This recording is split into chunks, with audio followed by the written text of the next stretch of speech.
girls, listen up. You can be anything in the world, and nothing comes easy. It takes much practice. Like I met a woman who's coming in your star. She was very beautiful, leaving people in awe. Singing songs, Lena Horne, but the other version. Hung with the wrong person, got her stronger than heroin. Cocaine, sniffing up drugs, all in the nose. Could have died so young, now looks ugly and old. No fun, cause now when she reaches for hugs, people hold their breath.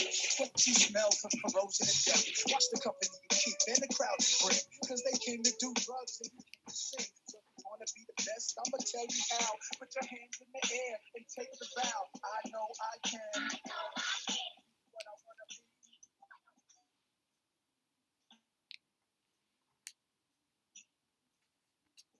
I work hard at it.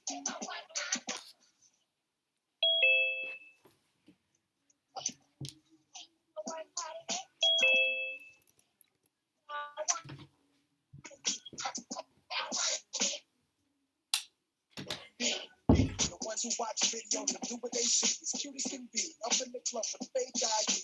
Care before you meet a man with HIV. You can post that you may be rapist or at your age over 10 to be older than you are.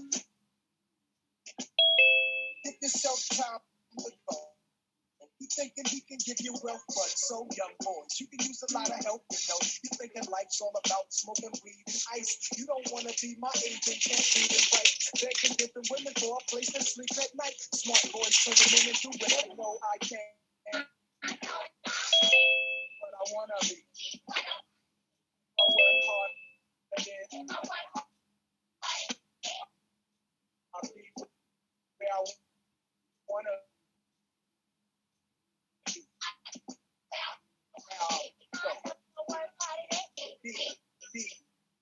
Boy, we can't get this country. We were kings and queens, never poor. Just came to get books to learn from black teachers who taught Greeks and Romans, Asian, Arabs, and gave them gold when gold was converted to military base. They heard about the gold, the teachings, and everything sacred. Africa was almost robbed naked. Slavery was money, so they began making slave ships. Each basis shot up their nose to impose what basically still goes on.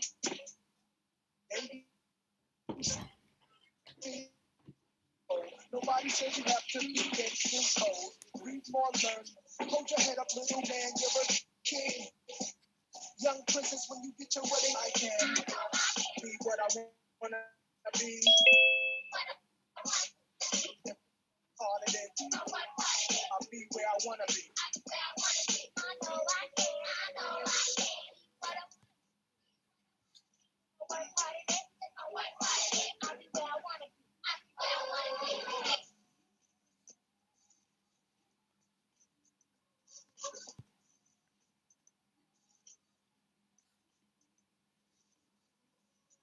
Take it easy, y'all.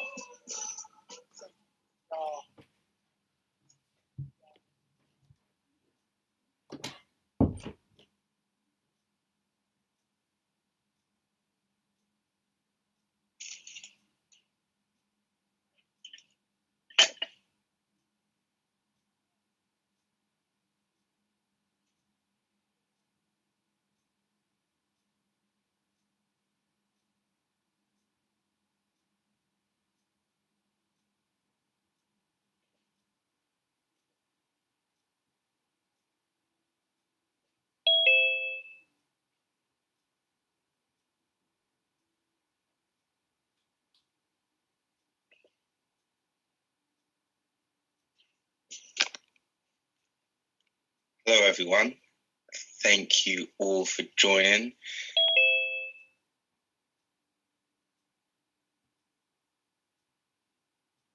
Going to be waiting a little.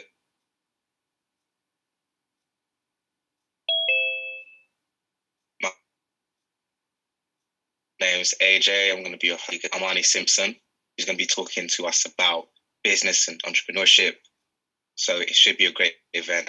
And thanks again for joining.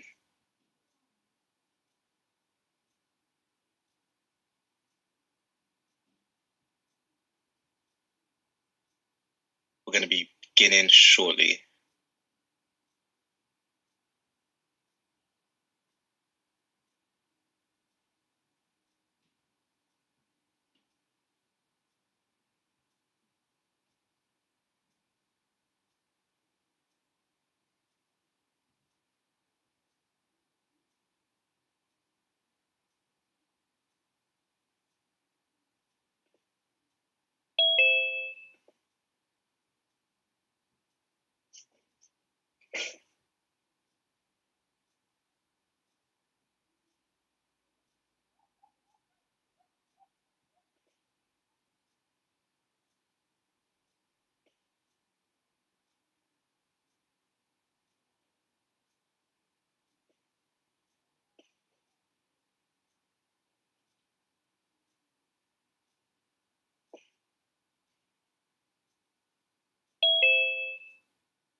Just a few more minutes, everyone.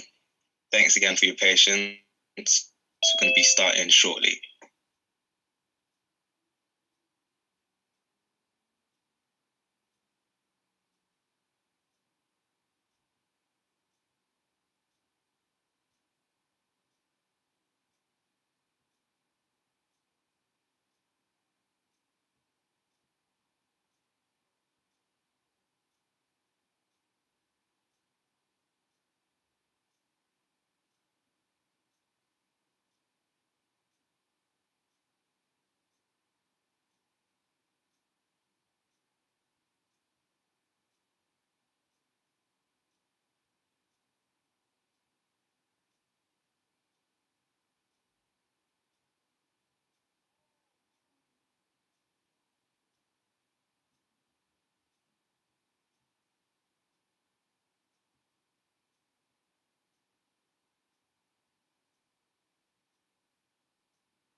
Hello, everyone. Thanks again for your patience. I think we have enough people joined. I'm just going to reintroduce myself again. My name is AJ. I'm going to be your host. This evening, we have a great event for you guys today. It's going to be based on business and entrepreneurship. We have an amazing guest speaker today, Amani Simpson. We also have some speakings from our elected councillors that are going to be coming through, and it should be good. We're going to get started just in a second.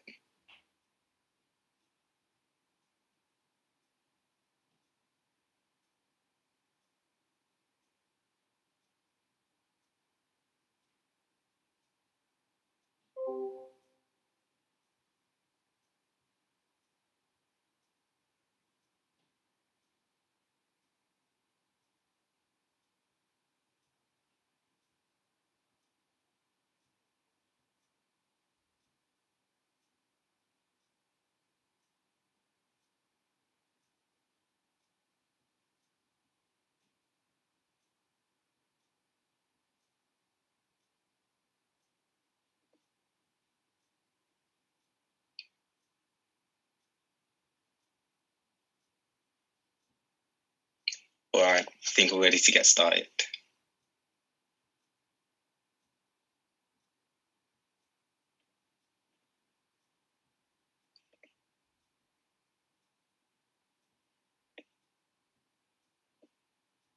So to begin, I'm just going to go through how today's event is going to go down. So we're going to be starting with just a brief introduction, letting you guys know what has been going on with the party, some of the things that we're planning to do in the future, some updates on elections. We will then have an opportunity for some speakers. We have Alison Johnson as well as Angela Caller coming in to the event, and they'll be speaking to us. There'll also be a chance for some questions after. We'll then move on to business and elevator pitches. This is a chance for any of you in the call to come and promote a business that you're working on, to have a chance to promote any business that you are interested in. And then we'll move straight in our guest speaker, Amani Simpson, who will be taking over and giving us a presentation. And after that, we'll move a Q&A.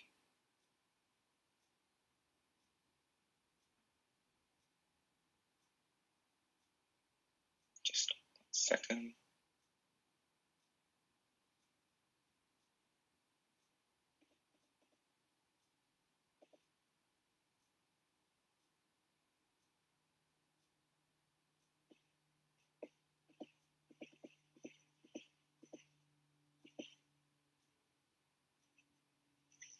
So first of all, I'd like to thank the members of the party who've already signed up to be members, which you can do so on the website. We have many roles under this membership, so please feel free to get on the website so you learn more about it. We are also in need of some assistance with leafleting and canvassing. This is something that is extremely important, and it would be great if anyone is interested. Please head over to the website, email us at theinitiativeparty.org.uk, and you can gain more information there.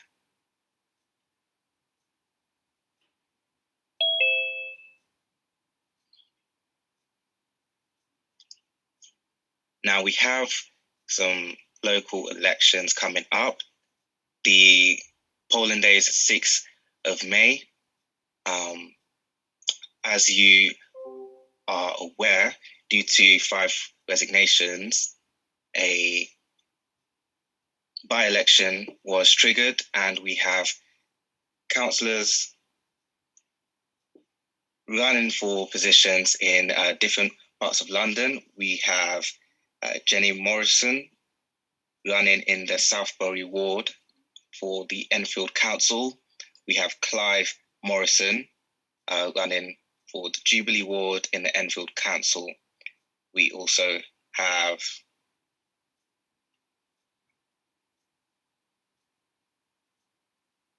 Angela Caller running in the South Norwood Croydon Council, and Alison Johnson running in the Norwood Council for the Croydon Council. All of this information will be on the website, so please check that out, as well as if you need any more information, please also check out info@theinitiativeparty.org.uk. Thank you for all the support that we're getting. Those are available for counselling and canvassing. That is much appreciated. We also have had some signboards made, and so if you are interested in allowing us to promote some of the candidates on your property, please email info@theinitiativeparty.org. It will be very much appreciated.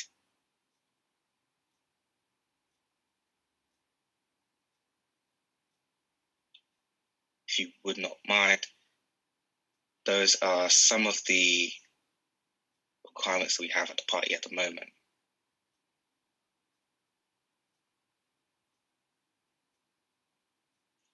Okay, now we're going to have brief talk by some of the councillors that are being elected. We have Angela Caller, who is available to speak to us, and then we will get Alison Johnson. But first off, Angela. Good evening, everybody. I hope everyone's doing well.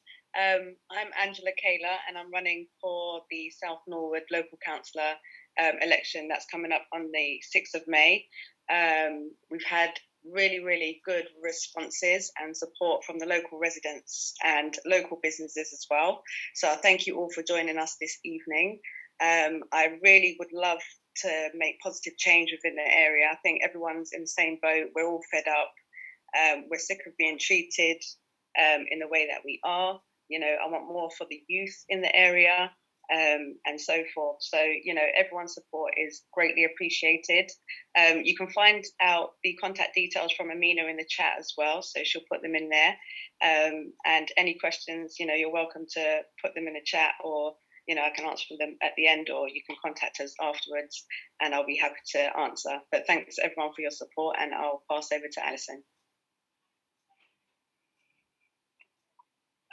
Thank you. Good evening, everyone. Lovely to see you, Angela, and any other candidates if you're on the line. I am Alison Johnson and will be running for the Woodside ward in Croydon. It's a challenging ward in as much as there's lots of deprivation, and there are particular challenges around housing, etc., and poverty indicators. But, you know, I'm definitely ready and up for it. And having had over 25 years experience as an educational consultant, I definitely want to speak to the problems around education and low attainment levels and exclusion for children and young people. Also looking at health disparities in the ward. Why is it that somebody living in Woodside, a man, for example, is likely to live 9 years less than somebody in the south of the borough, and for women 7 years less? I want to challenge some of the housing issues that are in the area, the kind of substandard housing and the high prices for private rented, and again, some often substandard accommodation. So definitely want to have a talk with some of the existing councillors and challenge some of their financial accountability, hence why Croydon is bankrupt. and would be very interested in talking to some of the Labour councillors about what is the plan, because we're going to have to work together. And I'm confident that Angela and I are able, if we are voted in, to really make strong impacts and change some things. So I believe Amina's put my contact details in the chat, and also look forward to taking any questions. Thank you.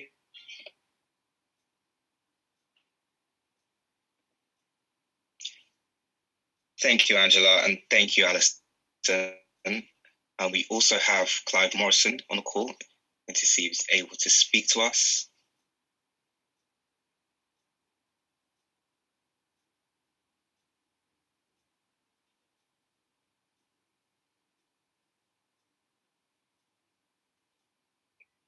Yes, good evening, family panel. Yeah, my name's Clive Morrison. I'm a candidate up here in Enfield for Jubilee Ward. I'm a former councillor going back to 1998. So I do have, community experience or council experience. I have a passion for working with young people.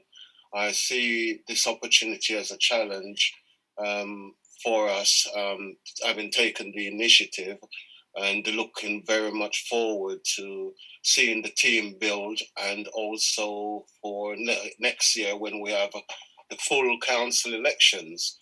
So I thank the party for the opportunity to stand and to represent the community, which in Enfield is, as an African Caribbean, is very much underrepresented. So we have got a great challenge to make sure our representation is paramount, or is well within the community that it should reflect. So I look forward to any questions that I may well be able to encourage others who are listening, and the support that is generally needed in order to make this a success. So I look forward to the discussion and to see what contribution I can make. Thank you. Thank you, Clive. It's great to be able to listen and hear from all the candidates.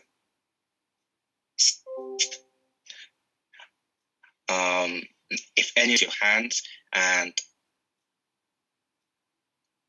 we can get you to ask some questions to the candidates.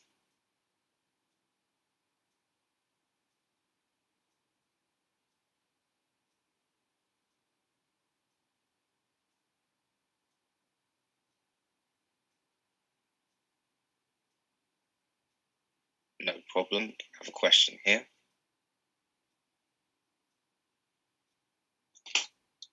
Good. Hi, Alan. Hi, AJ. Good evening. Good evening. I think there might be a little delay on my... Yes, we can hear you. Okay, no problem. Yeah, it's been amazing to see you this evening. Thanks for the words that you've said this evening as well. So we're looking forward to... I've seen a video of... what's the guy's name? Romani? Yeah. Yes. Amazing stories. I'm looking forward to hearing from the man himself. Yeah, that is amazing. So what we've got, Clive Morrison in Enfield. It's the first time I've heard his name. I've known of him, but I just wanted to say to him as well, thank you for joining the fight. We've got the ladies over here. They're doing a really great job, but it's nice to see the fellas jumping in as well and not just leaving it to the women. You know what I mean? So I'm appreciative of that. So that's what I wanted to say at this moment. So thank you.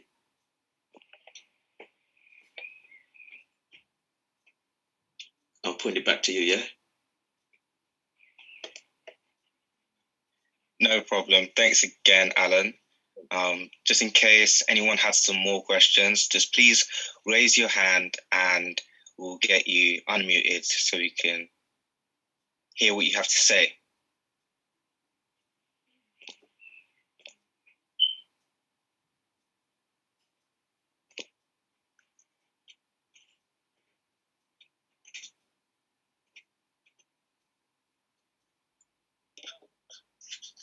If no one is speaking just yet, there is something else I wanted to say. Yeah. I wanted to say a special thank you to all the people that came out on the leafleting with us when we were campaigning for the last 2-3 weeks in the South Norwood and Woodside area. We had such a great time. Just want to let other people know as well, just bring your family even and come and get involved. It was such a great experience to be actually putting into the community, and the guys that we're doing it with, it's a good mindset as well. So just wanted to say thank you again, and yeah, you know, if we're doing more stuff, please get in touch so you can join us and support out on the road as well. We need the boots on the ground. Okay, so thank you. Thanks again, Alan. We have another question. Menzinger, and I just wanted to ask Alison and Angela how the people in the areas that I've been helping leafleting and so on, how they're responding, and what kind of vibes are you getting about what they'll do on election day?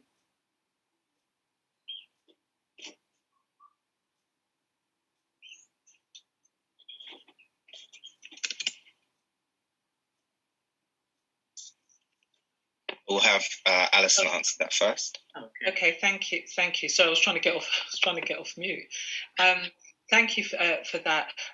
There's been a mixed response, but I would say overall, it's been really positive. That lots of residents, certainly in Woodside, and I'm sure Angela will speak about South Norwood, they're actually really fed up, and they are looking for some credible alternative, and I really believe we've got a strong chance. Like probably we're at a pivotal point in history, like never before, and people are looking for something different. And there was one guy, it was absolutely phenomenal, who came running out of his house and saying, "Hey, like you just put this leaflet in the door." We were thinking, "Crikey, what's going to go on here?" And what he said was, came running out thinking if it was those Conservatives or Labour, I was going to tell them something. And he said, "I've been telling people for years to stop voting Conservative and Labour," and he even went and got his wife out afterwards, and he was asking us some questions. So I felt that was really, really positive, and also some younger people who were saying, "Wow, didn't know about this party, definitely going to be looking it up." And there's quite a few people that were saying, "Do you know what, I'm actually going to look up your information and I would be quite prepared to vote for you." Excellent.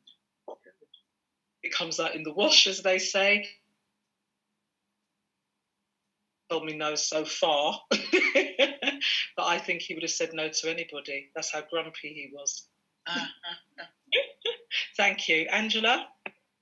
Yeah, I would echo what Alison says. We've had a very, very positive response. I mean, I'm actually getting people approaching me, letting me know that they're really happy to see there's a new party in town. They're showing their support. They're letting us know they're going to vote. The local businesses, we've got them handing out flyers with their takeaways. You know, they're fully supporting. You know, so I think the community is already kind of coming together, and I think being able to connect with people on a real level is really important. So we're bringing something fresh and something different. So I think, yeah, like Alison said, I think we've got a really good chance, but the work's not over. So we still need the support. We're still going to be out at the schools. We're going to be at the churches. We're going to be at any local events, you know, speaking to as many people as possible, because we can't just think that we've got it in the bag. We've still got to pull out all the stops and just make it happen. Excellent. What about Clive? I didn't mean to exclude you. What's happening over in Enfield? I would like to echo what my colleagues had said. It's quite exciting. There are those that I've met on the doorstep thanking us already for having an alternative, because now we say many are saying that they would not have voted otherwise because they're so disillusioned. For myself, again, it's enabled me to rekindle relationships or past relationships. As an example, I think Tuesday I was in Jubilee Park because I do possess a drum, and I find having a drum has become therapeutic, particularly for those of us who are now more or less coming out of rehab and back into life. So I've been able to join up again with Friends of Jubilee as an example. Over 50 groups, they do their walks and their exercise in the parks. I was able to spend some time with them because, as you know, the parks is an area that's always been available. So they do come out, gain fresh air, meet friends. And yeah, and on their doorstep now, they've got a new party, you know. So yeah, it's quite exciting. Again, I've met others who have volunteered to help. And one particular young man is telling me off basically because again I met him on the road today whilst I was out campaigning, and he had said to me that he would join me in the latter part of the campaign. But for myself, I was thinking the latter part is the last 2 weeks. But he reminded me that we are already at that point. So I will be linking up with him, say, tomorrow. So yeah, it's been quite fascinating.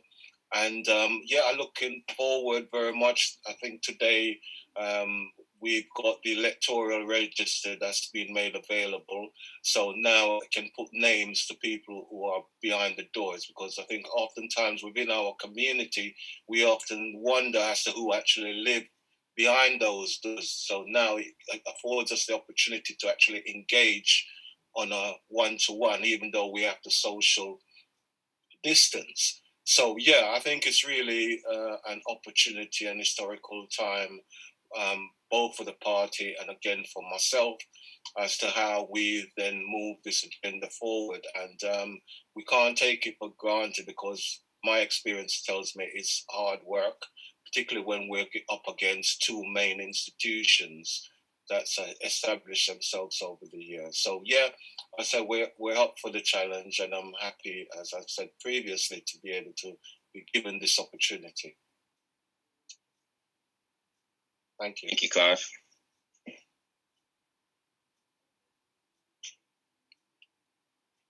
Now, we are going to move on to this opportunity for anyone in the chat who has any businesses that they'll like to promote, that they'll like to share to the rest of us. This event is based on business and entrepreneurship, so this is a great chance for you to get your business or your idea out there. Please raise your hand. We'll get you unmuted. We'll get you the spotlight so you can share some of your ideas. Anyone in the chat has anything to say, please raise your hand and we'll get to you.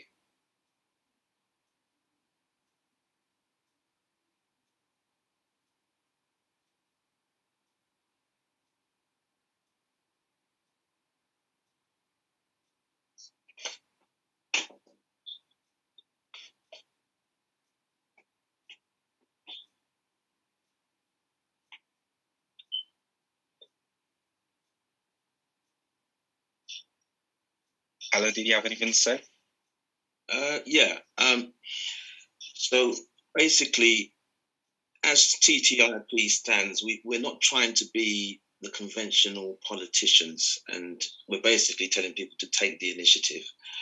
We want to reach the people, but there's a diversity of people in this country, as we all know, and they all have different needs and they all have different ways of communication. So for our older generations, I'm speaking for the older ones, not you guys, but we need to connect to the younger ones. So we've got a method that we want to use by getting the musicians and artists and creative people to help put our message across to their audiences on the social media. So we want to get non-explicit material, like songs, little bits of songs and stuff. If you look on Charles's Instagram, you'll see an example of one. It's just little bits of music and things that make adverts a little bit more in touch with what's going on, sort of thing. So if you've got any ideas, if you can email Amina and let me know or whatever, we can try and put some things together so that we can actually create a different way of setting our message out to the audience, rather than just depending on the mainstream news, ITV and BBC One. We want to do it our own way and contact people in the way that they want to be contacted. So yeah, that's it's not an actual business, but it's one of the things that we want to try and implement.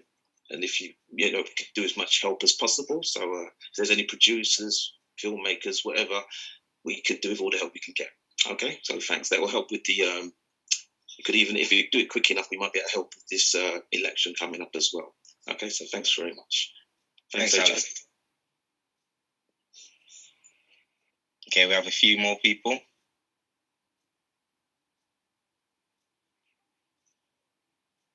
Hello. Hi. All right, I have the floor. Hello, or greetings to everyone. My question was it Clive Morrison? I think it was stated that you used to be a councillor, or you were a councillor previously, or you've been a councillor since the early 90s. Is that for a specific party, and have you now changed your views towards the TTIP? And with regards to that, is the party a black first party, or is it a party which encompasses all? Just a kind of general question. Is that for me to respond to? Yeah? Please. Yeah, I've been an elected member for Enfield Council for the Labour Party. That was 98 to 2002. I had in fact left the Labour Party at some stage, but rejoined when Corbyn came back. Now, I've had a long, what do you say, historical or even more so political journey, but what has been at the center of my activism is my community. So to a certain extent, I have not really, you would say, been party political, even though there is that natural allegiance with the Labour Party going back to my parentage. Where we are presently in taking the initiative, I was very mindful of the fact that the perception was that the party was black-led. So one of the things I was to be comfortable in knowing was that it reflected, or the intention is that it reflects the diversity of our community. Because one of the challenges presently we're facing in Enfield is that the present council does not reflect the community that it's supposed to be serving. So I'm taking it on board that taking the initiative party does embrace that whole concept of being all inclusive. So it's not for us to make the mistake as our predecessors in as to who they would choose to represent and what would then be their mindset. I think we should be a broad church embracing the diversity of our community. And I can also add by saying that I can see where the council I had been serving, or the party had been serving, the mistakes that had been made over the years where they've had to print interpretations for all different languages, where it would have been better to have an elected member from that community that could represent that community's culture. So as far as I understand, the party is diverse in its intention, and I welcome and look forward to us achieving that goal. Did I answer both your questions in that?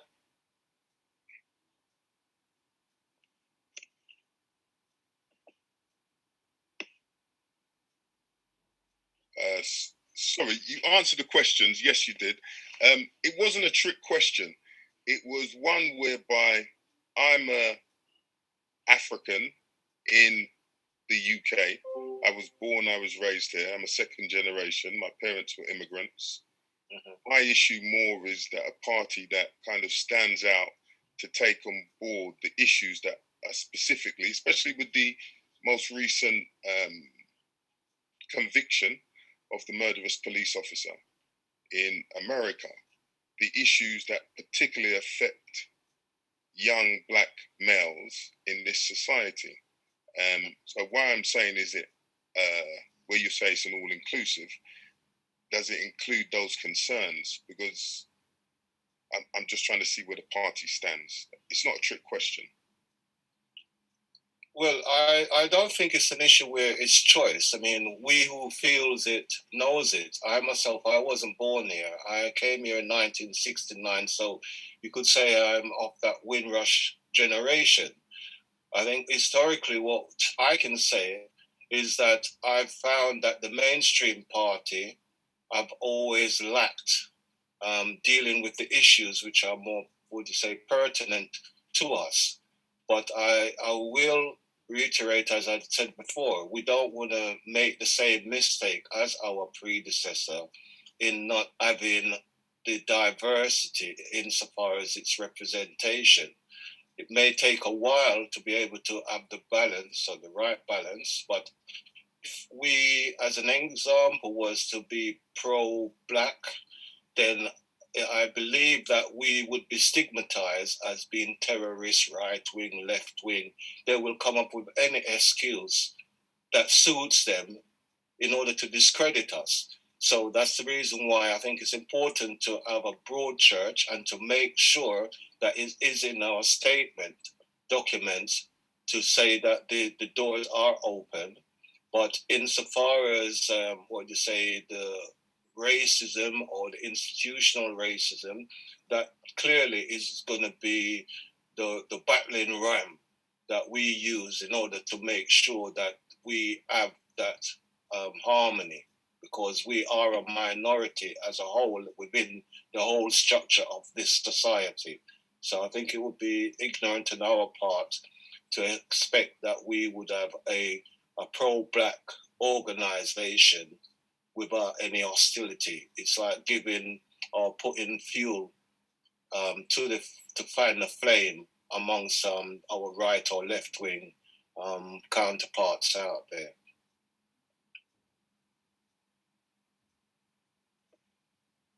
That's my belief, anyway. Thank you, Clive. I'm going to move on to some others who are trying to promote some of their businesses. We're going to be moving on to Junior. Good evening, everybody. Hi, my name is Junior Graham. Nice to see you all. I was invited here by Joanna. Thank you, Joanna, for inviting me here. I met Joanna today, and we had a nice talk about fundraising, and I just ended up here. But I'm happy to share my ideas and things that I've been working on. A little bit about my background. I am a student engagement officer. I work at Kingston University. I basically manage programs for students, engaging community into university. So it's called Community Engaged Learning. And basically the universities are finding that students are becoming more engaged in their learning because it's issues that relate to them. And yeah, the work is, I sort of present like student innovation projects and stuff like that. We're working with the Rio Ferdinand Foundation. That went really well. So yeah, that's a little bit about me. My idea, which I'm really excited to share with you guys, is called Unique. It's Unique Talent Discovery, which is it's going to be a platform for emerging creatives, entrepreneurs, athletes, and young people who are starting up their business brands. These are the kind of young people that I've been working with for many years now. I graduated 2 years ago, and I wrote my whole dissertation on that, how it can tackle social exclusion and issues predominantly in the Black community. I'm going to share my screen now so I could just show you what I'm working on. So here's my website. I'm just looking for a little bit of investment so I can basically launch the platform. This is the website. It's basically going to be a creative version of LinkedIn. So young people can come to the website, create their own digitalized CV. We're creating digital CVs because basically I'm basically fed up of the whole old school way of applying for jobs, applications, that type of thing. I think it takes too long. Sometimes you could put your all into a job application just to get let down. So we're trying to eradicate all that. We're trying to digitalize the CVs. We're trying to sort of, visualize a CV, have a young person pitch their business or their experience, and we will be the middleman for that.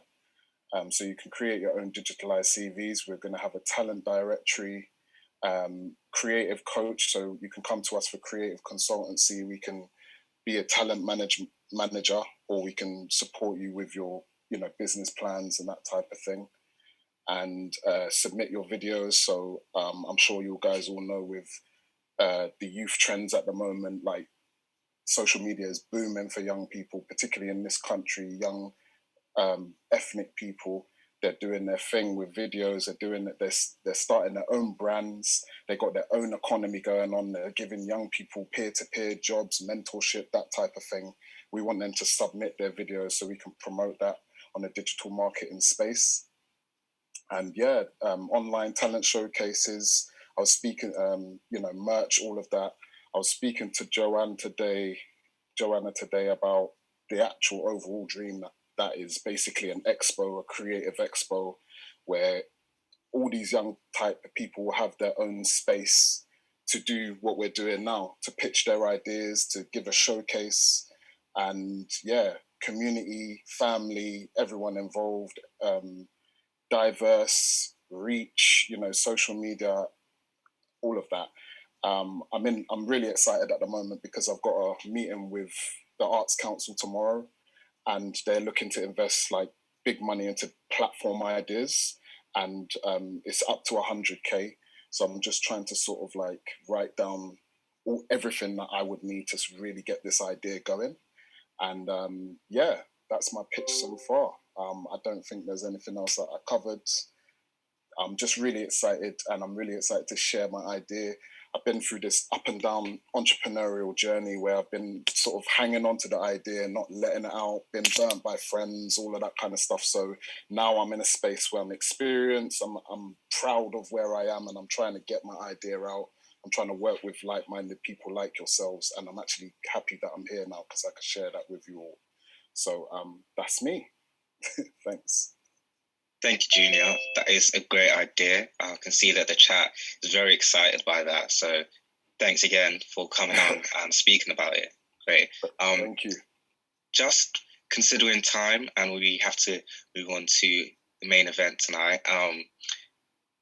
For the people with their hands up, we have to limit it to 2 minutes. So just be aware of the time. I may have to cut you off just because of timing. So just be aware you have 2 minutes. Okay, we're going to move on to Brother Nate.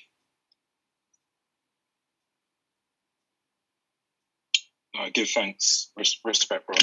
And grand risings to all. I don't know if you can you hear me? Yeah, we can hear you. Okay. I will try and, I'll do 2 minutes. Just greetings to everyone. So we've heard the news. I'll just be quick. We've heard the news of this Derek Chauvin. We know of the loss of George Floyd amongst many sisters and brothers. So whose story was captured? We've lost many people. Whose story was captured? What do we know for him or his family or the community of the nation of his actual story as George Floyd? I'm sure many would agree, not much, right? So his story, his actual life is all isolated around this issue of what happened to him, rather than his legacy of what he had done. I'm the founder and director of Generational Stories. At Generational Stories, we, CIC, we capture the stories of our elders, those who are over the age of 50 and or a grandparent and or terminally ill. Our dream is to capture every single 1.8 billion of our African heritage communities, first of all. Hopefully the whole of the human family, but 1.8 billion, and we're starting in the UK. Now, the aim is to preserve life, liberty, and legacy. Life, we're going to capture your story. Liberty, we're going to assess your holistic health, mental, spiritual, physical.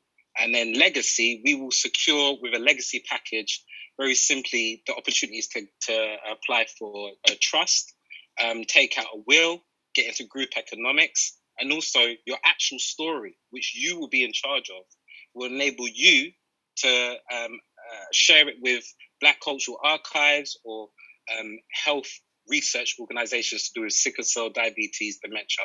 Trying to assemble my team. Some of you may know me. It's all family here. So anyone that wants to get involved, give me my details. I'm assembling that team to make it happen. We're going to get every single person's story so that things like what happened to George Floyd won't happen without knowing the whole of his legacy, not just the end. Ashe, grand risings to all. I'll leave my details. Rise up. Thank you, Nate. Okay, we've got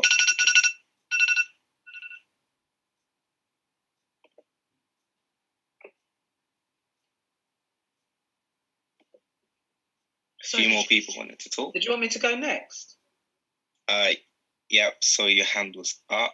I thought you wanted to speak. Yeah. Okay, just real quick. I would like to. I believe that everyone has a story or a book inside them, and according to recent surveys, they say that 81% of people would like to write a book or capture their story, which leads on nicely. Was it from Nat?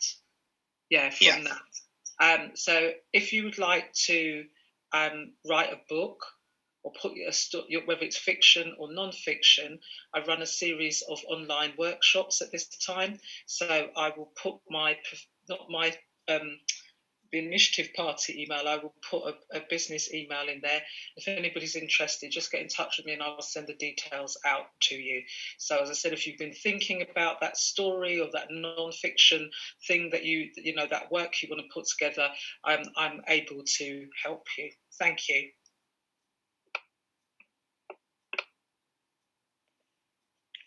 Thank you. Okay, we have Mel.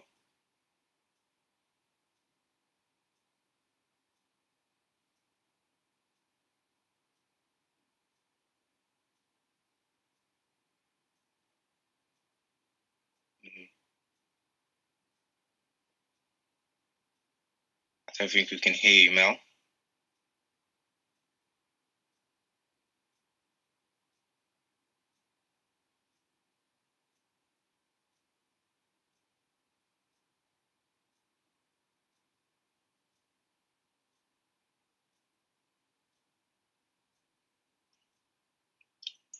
Yeah, I'm sorry, Mel, but I don't think we're able to hear you.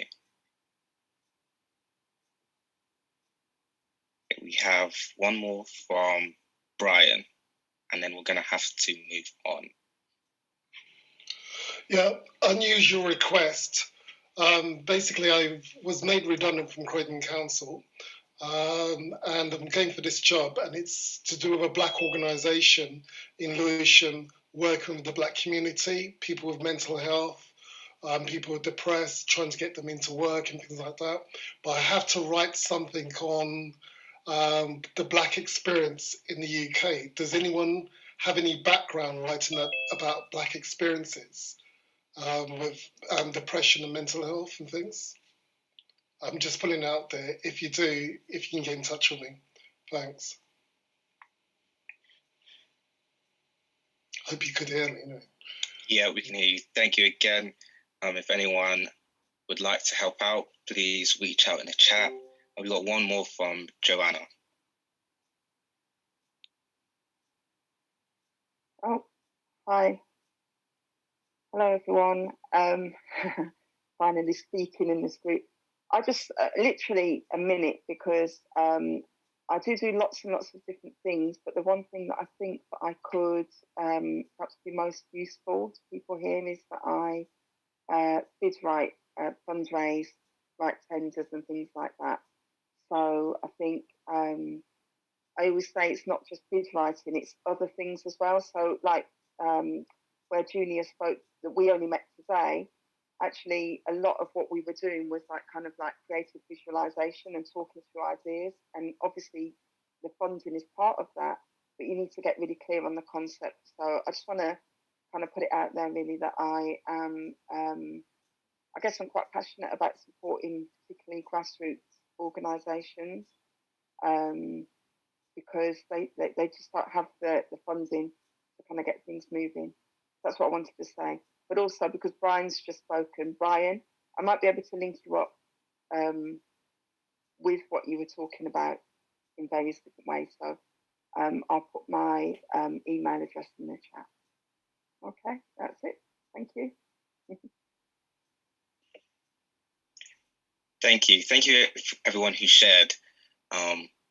We have some great ideas in this chat, and please continue to speak in the chat. We do have to move on because we have an amazing guest and we need to give him his time to present to all of us. Now, for people who are unaware, tonight we have Amani Simpson speaking. Amani is an award-winning social entrepreneur, an activist, and a filmmaker. So this should be a great chance for him to help us out in terms of business, in terms of entrepreneurship. There's a lot that can be learned from him. So please pay attention, listen to what he has to say, and afterwards we will be having a Q&A. So I'm going to be passing it over to Amani. Hey everyone, good evening. It's a pleasure to be here. I was really enjoying those presentations and just listening to everyone kind of speak about their dreams and their ambitions. I think it's important for those conversations to be put on the forefront. So yeah, big up you guys for giving people the platform. I wanted to share my screen. I'm going to kind of go through a little presentation. Give me a sec. Cool. For a little presentation, I like to be time conscious, so I'm going to put on a little timer as well. Cool. So yeah, so I was asked today to speak about how to be a professional in business, and I guess for me it's something that I'm learning every day, to be honest with you. Right, I think it's important to be honest. Let's not beat around the bush. You know, I'm just trying to be myself every day. I've spent a long time growing up as a teenager and in different roles, kind of pretending to be someone else. And I guess as I've got older, I've just discovered that being yourself, being authentic, kind of opens doors and gives you opportunities. So I guess part of being professional is being yourself, but while obviously making sure that you keep a high standard in the things that you do, and you know, you make sure that you do things with integrity and excellence. So I'm going to tell you a bit about my story, and then I guess go through some kind of key tips that have helped me, and then yeah, go into a Q&A. So I am the CEO of an organization called Aviard, and Aviard was set up in 2015 to empower young people through digital media, personal development, and enrichment opportunities, like finding apprenticeships, employment, events, loads of different kind of activities that just allow young people to just, you know, become the best versions of themselves. I love to kind of, before I tell you anything about what I've achieved, I like to tell you where I've come from. So I was born in a 2-parent household in North London. I saw someone saying that they were from Enfield, so I grew up in Enfield. I went to a school in Enfield and everything. My parents are amazing people that have tried their best with me, and I always try and give them their flowers because I definitely wasn't an easy child. And yeah, they did their best. And I was their firstborn. I was their miracle child. The doctor said to my mum, "You can never have any children." And she had me and my little sister, and did everything that they could to kind of prepare me for a world of achievement, of, as I said, excellence, all of these different things. Unfortunately, though, when I started primary school at year 1, moving from a prep school to a state school, I was bullied. And I was bullied just maybe kind of subtly in terms of trying to fit in with certain types of people that were maybe a little bit kind of tougher than me. I was quite a soft child, someone that was loved and cared for. And by moving into primary school, that was kind of, you know, in the middle of Edmonton, and a lot of those kids hadn't necessarily been given that same start in life. I think there was a big polar opposite. And so I ended up making some, you know, really bad choices from young. But at the same time, I look at it back now and I say, look, you know, that was survival. I was just trying to work out, how do I fit in to this kind of group? Where do I sit? Why is this person my friend one day and then not my friend the next day? And all of those different things that kind of as a 5-year-old just go through your mind to kind of just survive. And unfortunately, as I went through school, that had a knock-on effect on my behavior and my reputation, and also the relationship between me and my parents. So I'd gone from being the kind of the golden child, the miracle child, to the disruptive one, to the one that was, bringing disrepute to the family and kind of dishonor and all of these different things. And yeah, it was a tough time. I can't lie. I spent time, in county lines. I got arrested at 16. I got expelled from 2 schools, left school with no GCSEs, all of the kind of stuff that you hear, I guess, all the time. But as you heard from my story, that wasn't necessarily my predestined path, but that's the way that my cards were dealt, and it's the game that I played. So I think it's important to, as I said, kind of set a tone as to where I came from. But I think it's also important to show you where I went. So at 16, I made a decision that I didn't want to be involved in that lifestyle anymore, and I went to a place called Connections in Enfield Town, and I said, I like doing music, and they they put me on a music course, and that music course introduced me to my first mentor. His name was Fusion. He's a great guy, and Fusion installed or helped me to find my confidence. He helped me to find my voice. He kind of said to me, look, nothing that you've done prior to today am I going to judge you for. I'm going to just take you on the effort and the work that you put in my classroom from now. And I'd never heard that from a teacher. Every teacher that I'd had previously had kind of just brought my record and my track record with me, and my parents had done the same thing, and I never got a chance to reinvent myself.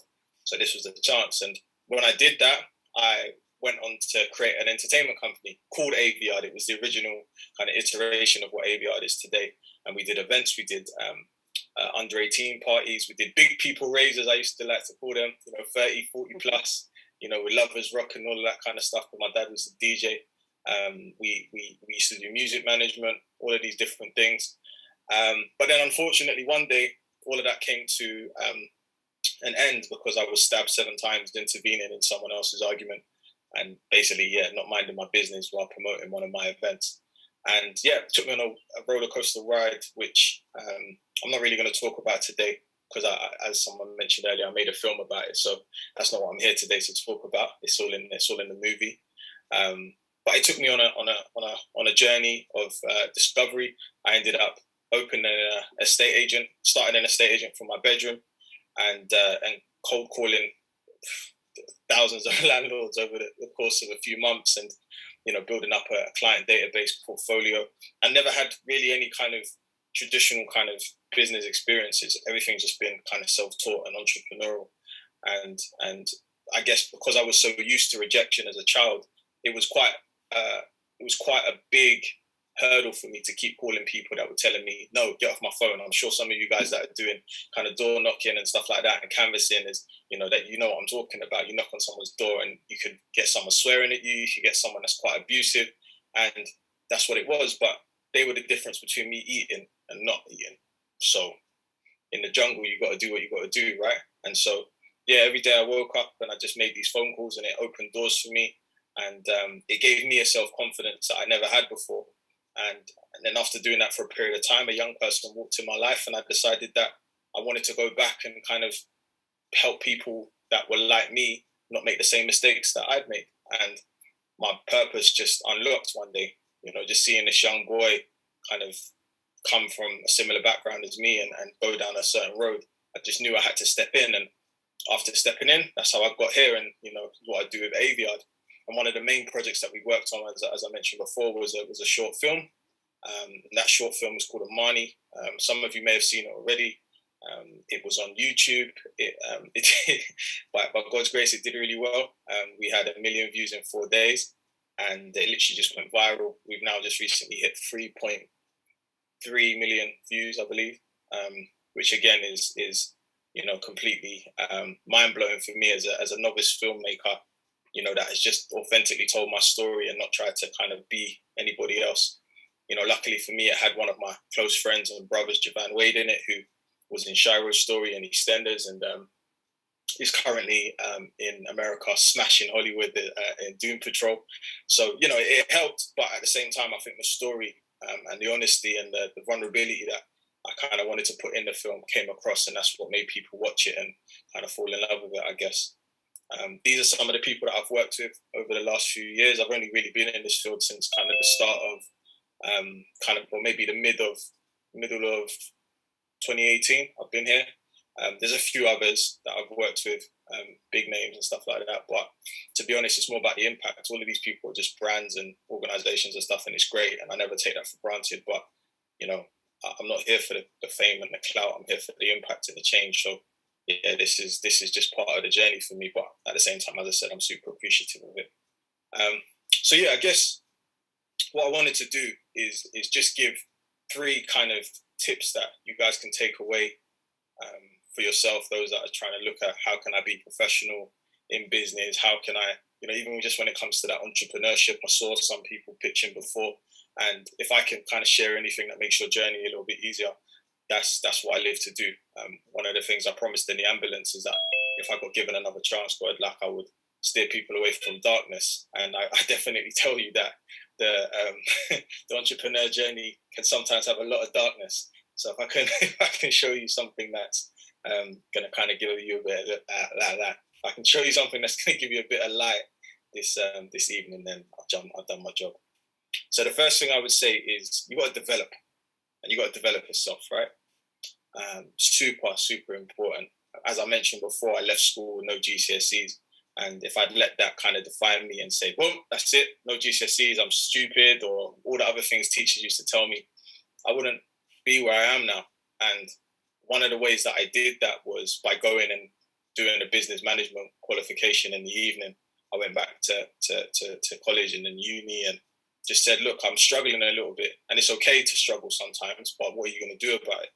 And so I went back and I paid for the course, which burnt me. I can't lie, for those that can get education for free, get it for free, because it burns you when you've got to pay for it, right? But I did what I needed to do, and I got the graduation picture. My family were happy and proud, and I was very proud of myself.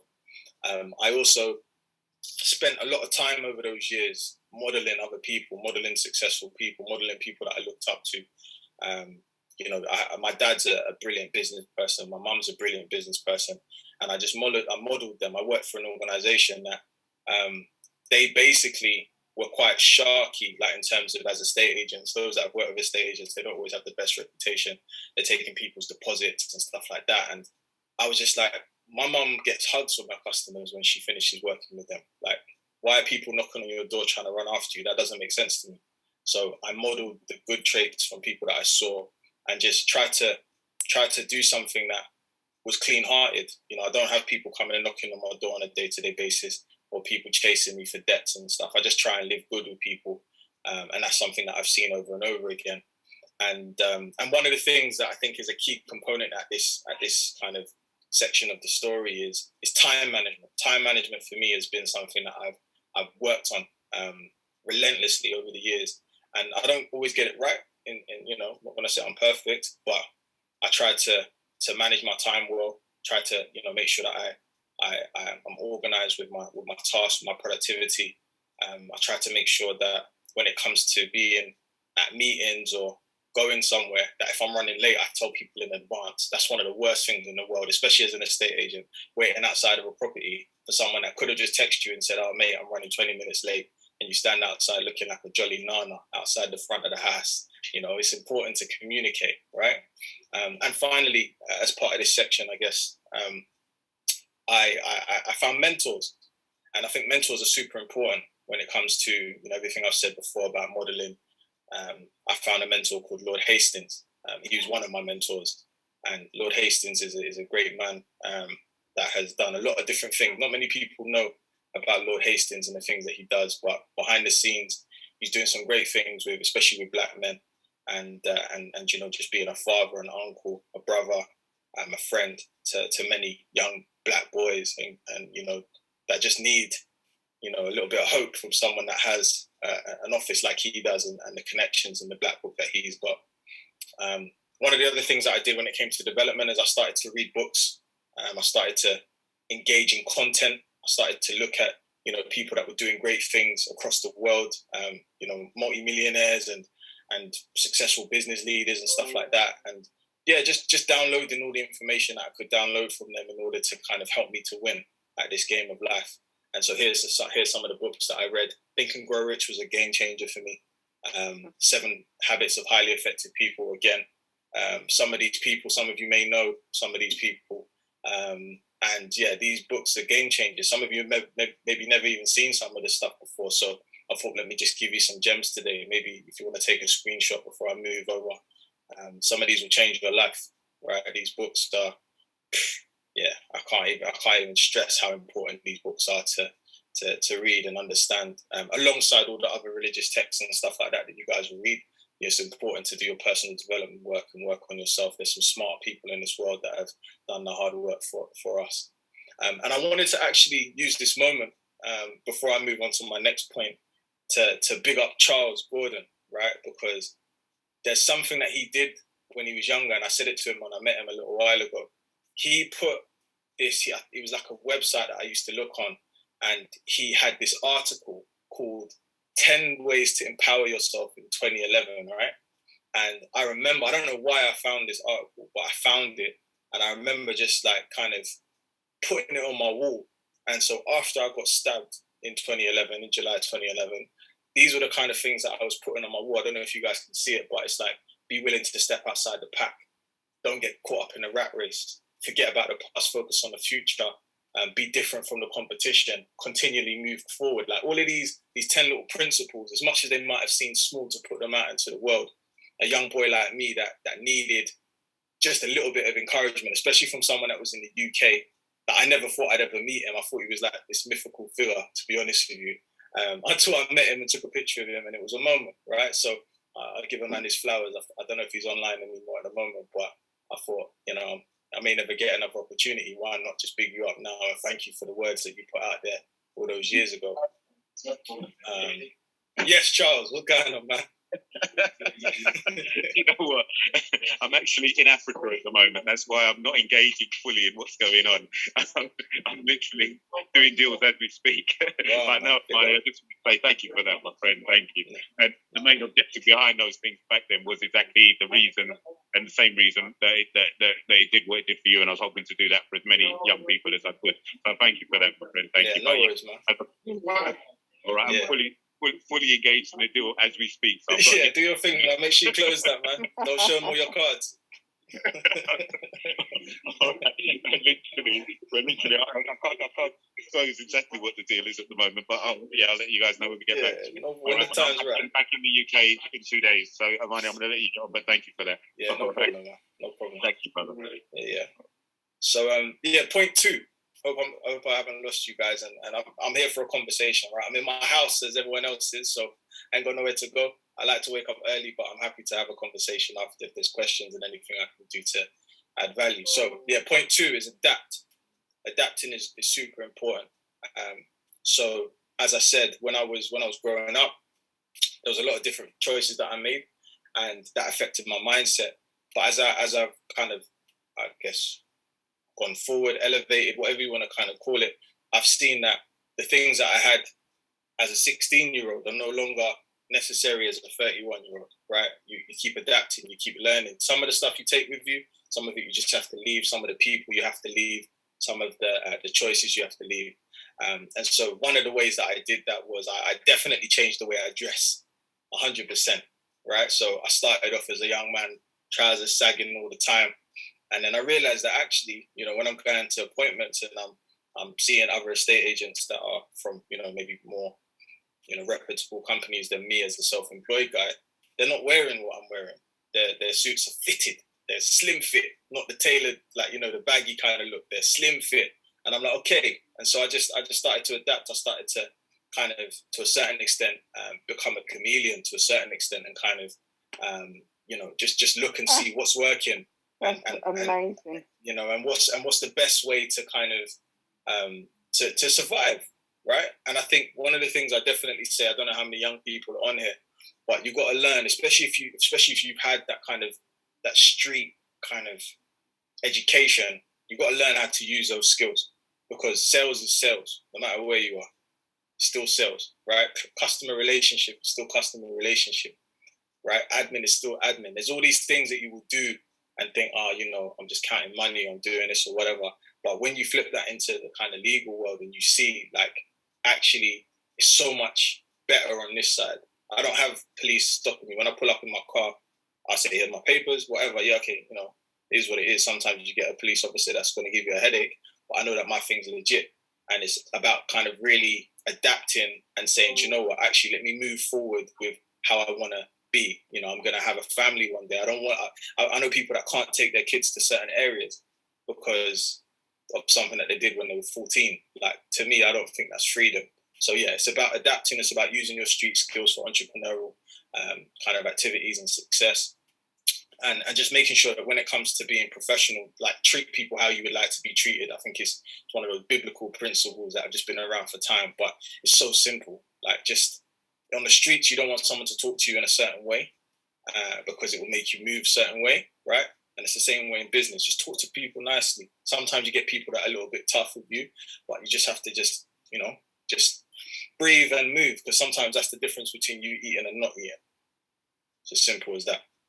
And final point from myself, let me just make sure that it is the final point before I tell you guys fibs on big old live Zoom, is connect, right? I think connecting is super important. And as they say, your net work is your net worth. I've heard that so many times in my life, and I never really understood what that means. But as I've gone and kind of improved my circumstances and put the odds in my favor as much as possible, I've discovered that by having a contact list of celebrities and, you know, politicians and business owners and, you know, winners and not just all guys. I just realized that this picture's got loads of guys in it, but I don't always take pictures with ladies because I'm married and you know how it goes.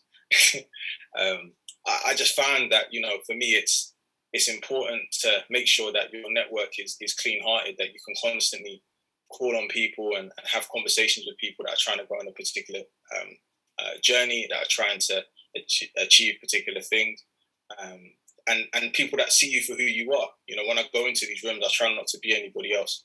When I sit there and I say, you know, like when I met Michael B. Jordan and Jamie Foxx, I told them my story. I said, this is who I am, right? Can I have a picture? And that's what got me the picture. It wasn't because I was trying to beg friend and trying to be like, oh yeah, oh my gosh, I'm a big fan. I'm not gonna lie, you know, you guys are global superstars. I grew up on you, but this is where I'm at. And this is why I want to take the picture. I want to take a picture so that one day when I'm doing a film, I can say, do you remember when we took that picture in Parliament?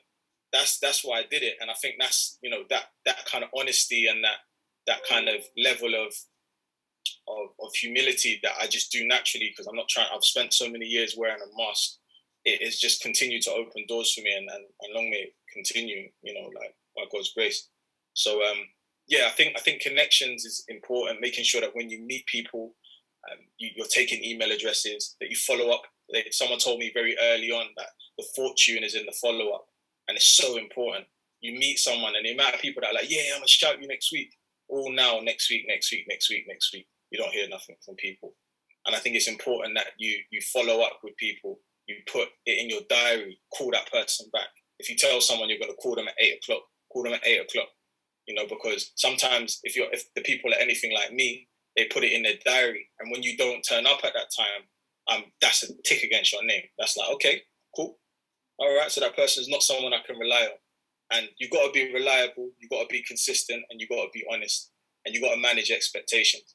And I try not to go out there and kind of gas and over-promise. I say I don't know that, or I can't do that, but I'll try and work it out.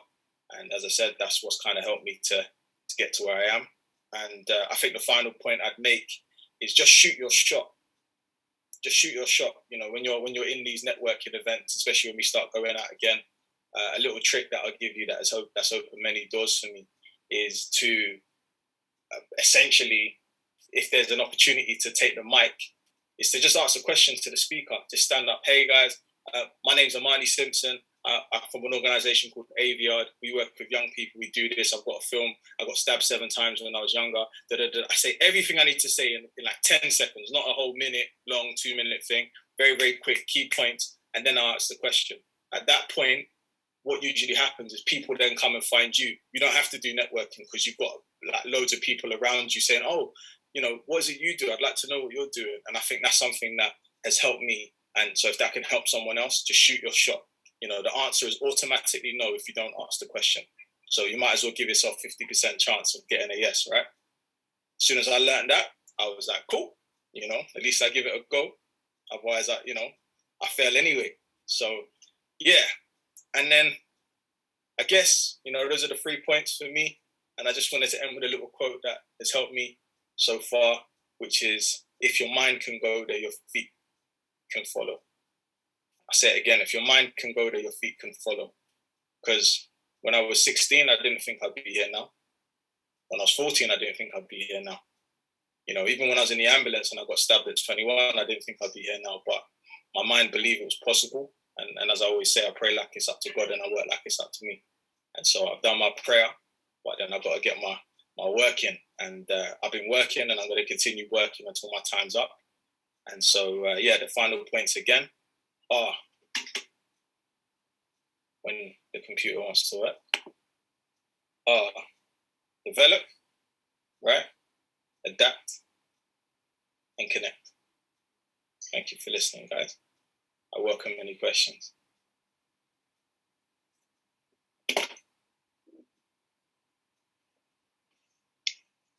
Thank you, Amani.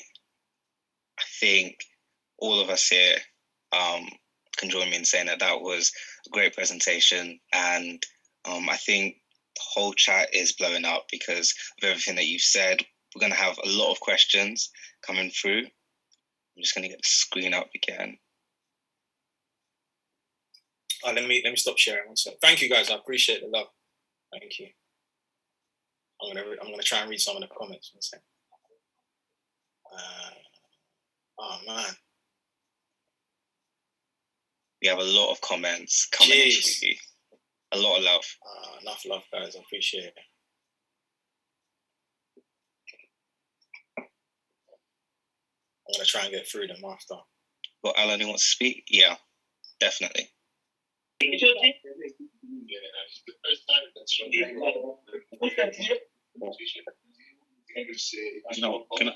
just jump in for a second? Yeah. Yeah, that was spot on, brother. And all the right things. I was echoing and hearing some of the things in there and thinking I've definitely heard those before. So it's all on the right page, fully spot on. Network is net worth, all of those points. Yeah, 200%. That's what it's about. And literally the work you're doing now. I mean, I was watching the news the other day and I saw you pop up on there. The work you're doing now is inspiring the next generation. So it's important as well to just keep up that work. We've just got to do our bit to help everyone understand what they can achieve. So I just wanted to say 200%. That was very, very well put together presentation. Loved it. And thanks for that. And just keep doing the work you're doing. Because there's a lot going on behind the scenes. And the thing is, as I keep saying, and I've been saying it a lot during this campaign, it only takes a grain of sand to move an island. And, you're definitely doing your bit. And I know that you're inspiring a lot of young people out there. So just keep up the good work, family. Thank you, man. Appreciate you, man. Thank you. Appreciate you. Alan? Wow. I mean, can you hear me? Yeah. Yeah. Amani, man. Wow. Amazing. That was so insightful, inspiring. The story needs to be heard by a lot more people, especially young people. I mean, it's so inspiring. And the gems that you put there, I mean, even I'm taking notes here because I'm thinking, wow, it's how it goes then, yeah? I mean, little things that we can do to really make a big difference. And there was one question I wanted to ask is, what do you say to people that feel to themselves that they can't do that? They can't move forward. They see you as, oh, you're someone who can, but they can't. Is there any advice to them to how they can move on? You know what? It's a great question. Sometimes I'm a little bit hard on people, but I try and do things in love and in grace, right? So the one thing that kind of kicked me in the backside was getting to that place after getting stabbed and thinking I'm never going to see my mum again. I'm never going to have a son. I'm never going to go on holiday. And I'm never going to get married. And I remember thinking to myself, what was the point in living if I'm just going to leave the earth with no legacy, with nothing that I've done here? What was the point in me being here? And someone said to me, a wise man once said to me that the graveyard is the richest place on earth. And when I heard that, I said, all right, cool. And so I've seen it. I've seen that place that, there's so many people that leave this earth with potential and talent. So powerful that they have mentors around. And it's important, mentors are why I'm here now, really. I've done work, but there's people that have given me an hour of their time, given me a contact, dropped me an email, just sat down with me for a coffee. And yeah, as I said, I think that when it comes to this life, we've got one life to live. And if we live it in fear, what was the point in us being here? You know, we're not, you know, I think ideas are flowing. So if we don't do it, someone else will do it, and you'll see it and you'll be vexed about it because you're like, oh, I had that idea, but I sat on it for too long. So that's me being kind of hard and motivational and stuff. But at the same time, I understand that there's a lot of different things that, you know, are put on people. Some people come from very difficult upbringings, and that's the kind of narrative that they've heard over and over again. So I guess it's just about them changing that internal narrative and doing affirmations and, you know, journaling and doing therapy. Therapy is super important. I'm doing therapy right now. It's super important. It helps you to heal from past traumas that can unlock whatever you need to do going forward. So yeah, I think there's two elements. There's the heart element and there's the head element. And once you get those in line, you start to kind of get stuff done. So I hope that helps someone. Definitely. I mean, people Thanks, Alan. Work to make the mentors, like you say. I definitely think they will make a difference if they are more implemented in this time. Well, thank you. Yeah, no problem, man. No problem. Thank you.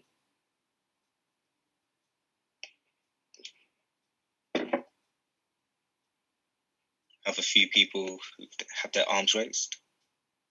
Thank you. Greetings, young brother, and thank you for that. That was really excellent. In fact, I've just forwarded your details to both my granddaughter and my grandson and tell them to go. Thank you, Auntie. I appreciate what you had to say, and it's on point. It always give your best. I think that's really important. But I also just wanted to say to you, there was nothing wrong with wanting to have a daughter. Thank you. Okay, and I just want to give you a clap for your That's work. hilarious. Do you know the funniest thing is, I personally feel like I will have a daughter first. I feel like I will when I start trying for kids and stuff like that. Whoever comes first, you know. But I will love my children unconditionally and just try and learn. So I take that, Auntie. Appreciate it. Thank you. I feel like I'm in trouble now because I didn't say it.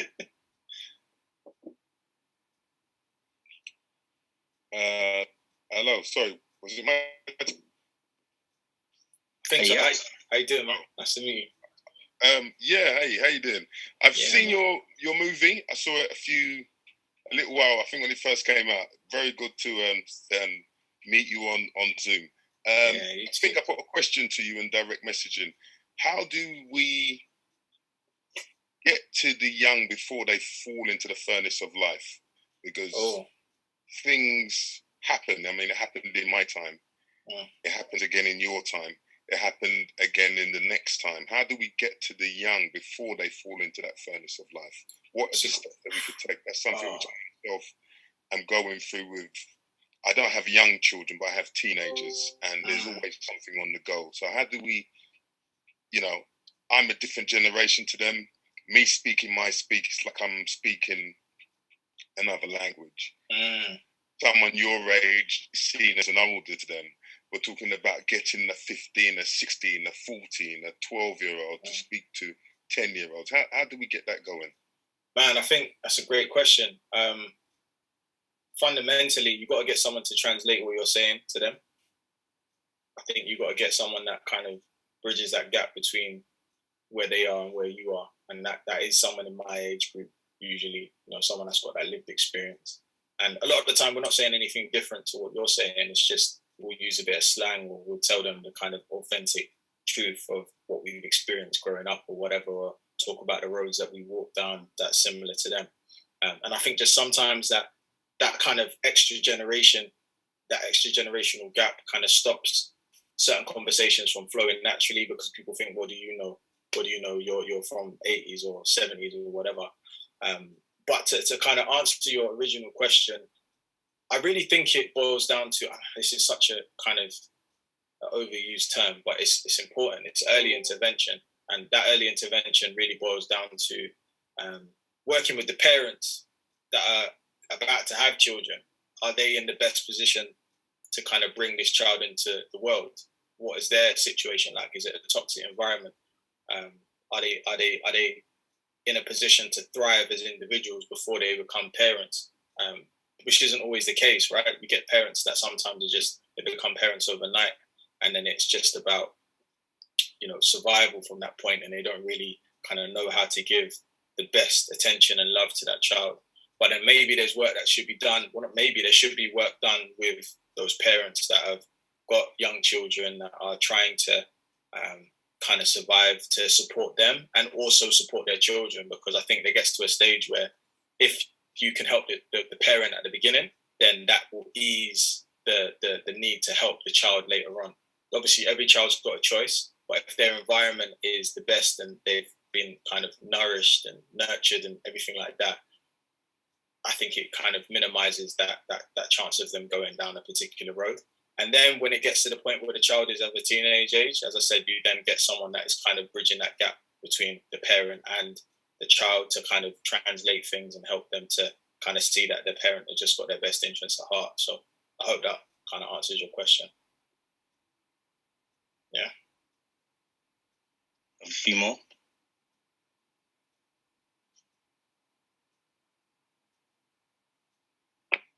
Oh, sorry.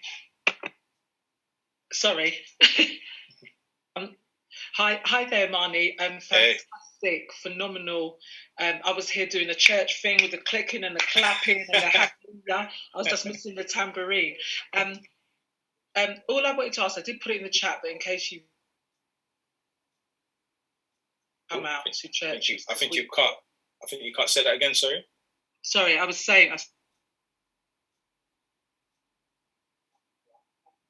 I don't know if that's me, but I think you were cutting out. Can you hear me now? Yeah, I can hear you now. Yeah. Sorry, it's my reception. I was saying phenomenal presentation. Thank you. Really powerful, very poignant because it's just authentic. But I just wanted to ask one of the questions is: would you come out to a youth service at a church in Croydon? That's my question. 100%. Right. 100%. So who's going to hook me up? Is it Charles? Amina, who's hooking me up? Yeah, Amina's got my management's details. That's cool. That's not a problem. Okay, fine. Yeah, I'm down for that. I think just to be transparent, as a believer myself, it's important to always go into the spaces where believers are. But I'm here to shine light and darkness in it, and sometimes churches are very, very light places. So I've got to be out on the roads and talk to the man. Do you know what I mean? So, but I'm here. If you need me, let's talk. I love that. Well, just the other hat I have is that I'm actually a reverend. I'm a pastor of a church in Croydon, and that's why I'm asking you. Okay. Yeah, no, down 100%. I've done. When I was doing the film kind of tour when it first came out, I went to quite a few youth groups and stuff, and yeah, so I'm down for that. Thank you for even. Yeah. Lovely. Okay, thank you. I'll hook that up with Amina. Yeah. Do you know what? Can I jump in quickly as well, just to expand on the answer that Amani gave a little while ago, just in relation to the in how to kind of deal with the kids or get interaction with them early. I think one of the key factors, which is something that you're doing at the moment, Amani, which is crucially important, is role models. But not just role models that play football or that rap, role models that are accessible to them. Because I think that's a key factor, because if people understand what they can do and they can visually see what they can do, that changes their ability to do it and gives them the ability to do it. So I think it's just kind of it's something that Amani, I know you're doing. It's something that Proud and Gifted are doing, which I think are online as well. Yeah, big up Proud and Gifted, man. Yeah, exactly. But yeah, it's glorifying and making people aware of what we can achieve as people. Because one of the things I struggled with when I first went into business was the fact that I didn't have role models. I think those things are crucially important, because a lot of our kids, the problem starts a lot earlier, because it's the brainwashing that happens before we even get into the world, which shows us that we can only go certain routes. And I think those are the things that we need to change, because we're all receptive and we're all basically susceptible to those kind of stereotypes. So I think those are things that are crucially important. I think we've got to create our own role models for our children, because those are the things that will then make it accessible for them and to them, and ultimately help them understand that they can achieve it. Because those are the things I think that are missing. And even if you look at what we generally have on TV and the images that are portrayed of us generally, it's not business people, it's not lawyers, it's not those characters, and they're not the cool cats on the block. So I think that's something that that we do need to just focus some energy on. It's creating our own role models and making sure that we're in a position to show them what they can do, because that is a key factor. Because if you see it, as Amani, I know you definitely said earlier, if you see it, you can believe it, and if you believe it, you can make it happen. And those 100%. Are the stuff that I think that we don't pay enough attention to or acknowledge enough of. Sorry, now I'm going back to my meeting. No, I appreciate you, man. Thank you. No problem, family. All right, cool.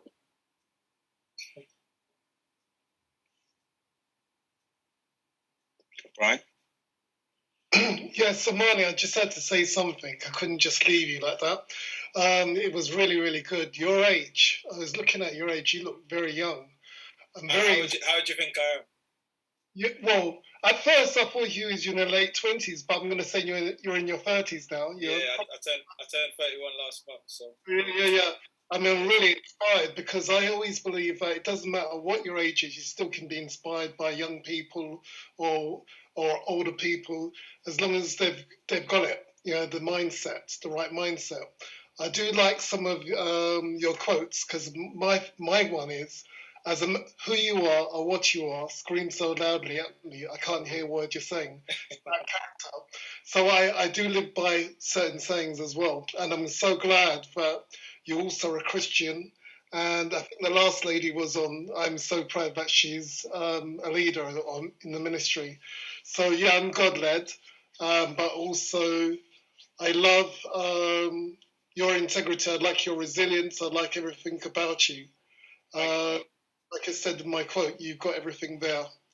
But anyway, that's all I needed to say. No, I appreciate that, man. I appreciate it. Thank you. Great.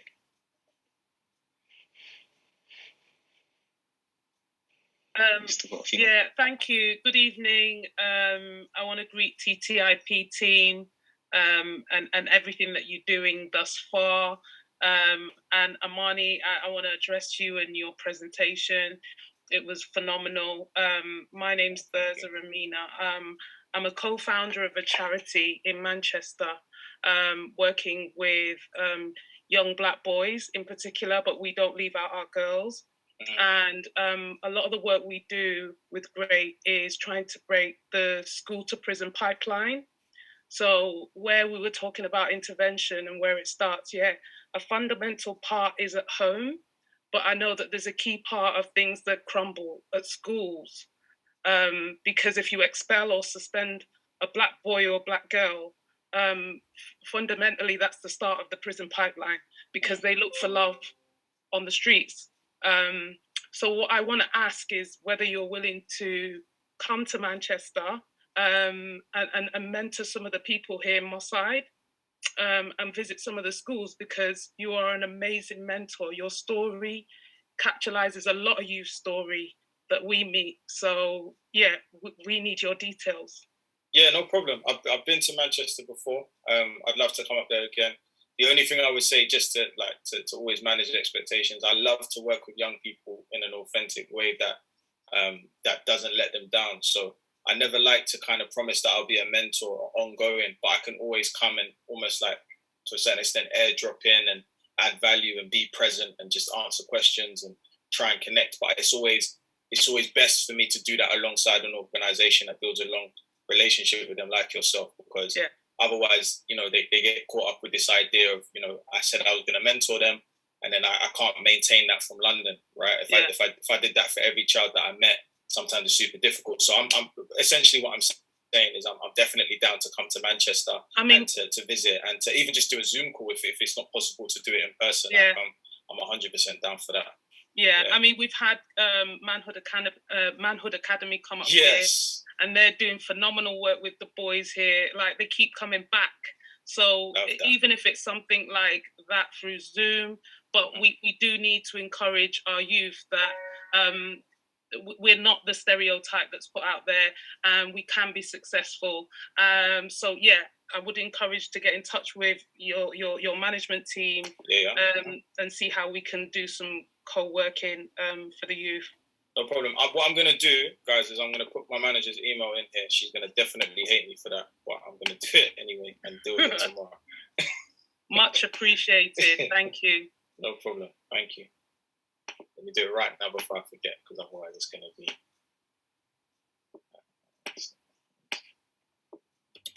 right now. Got another one. Proud and gifted. Good evening, everyone. Yes, what's going on, man? Marnie. Go on. Yes.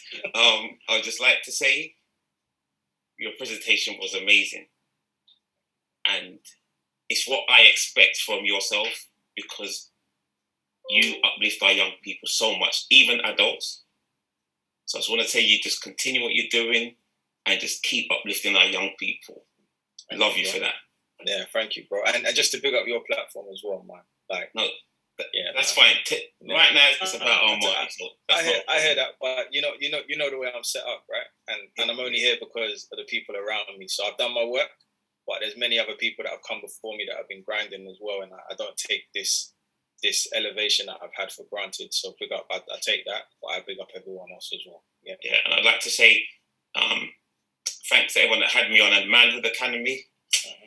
Them guys are just amazing. But yeah, just want to say, our money, just keep inspiring, please. Love, bro. Thank you, man. Cool. I've noticed that there's loads of questions in the chat. I feel like I should be trying to get through them, but I see that there's some people. Yeah, we've got Alan. I'm gonna go through some of the questions in the chat. Perfect. But for now, let's have Alan. Yeah. Yeah, I mean, look at how many people we've got here. That Proud and Gifted as well. The Manchester lady. We've got so many superstars on here tonight as well. I mean, these sessions are recorded, so if anyone wants to play these back to their children, especially about tonight, yeah, feel free. You can get them on Instagram, I believe. I think Amina will let you know exactly where you can get these, but definitely on Facebook it's recorded and you can play it back, because there's a lot of great information on here. The other thing I wanted to quickly say is that you need to have a plan and a strategy and a code. By that I mean that sometimes we're all doing the same things at the same time. And for example, with this political party, this is our function as being a political party. We're not really trying to do the young and gifted. We're not trying to do everybody's thing, but we're happy to help, be a vessel for everyone to kind of communicate with. But as far as the political stances and getting involved with the politics of things, because as you know, politics is part of everything. You know, if your TV is ruled by politics, your car's ruled by politics, your education, everything is ruled by politics. So those that don't want to be a part of politics, understand that if you're not, then you're not in control of your life. So TTIP are really, you know, trying to make a groundbreaking difference and putting the best of the best in one lane. And then at your lane, put the best of the best in that lane. And we just worked with all the lanes, basically. So, yeah, I'm just saying we need to put a code together so that we're all working together. We've got so much gems out there and we're all going in separate directions sometimes. So it's pleased to see you all coming together, and let's keep that going. Yeah, thanks, AJ. No problem. Amani, we've got a question here. The question is, what's the end goal, the vision, you know, and how can people connect with you? Oh man, I love that question. I'm going to convince him to get into politics. This guy. This guy. Well, as Alan was saying, everyone's in politics already, right? You know, everyone's just got a different game to play. You know, so I'm quietly confident. There's a lot you can do. I can see. From when I first saw you at that presentation, it was the nice prime presentation. Yeah. And this guy's got a big future ahead of him. And that was before I even knew that I knew you, and before I even knew there was any history. I saw you get up and speak, and I was like, yeah, this guy, he's got skills. So yeah, I've got plans for you. We haven't got there yet, but we got plans.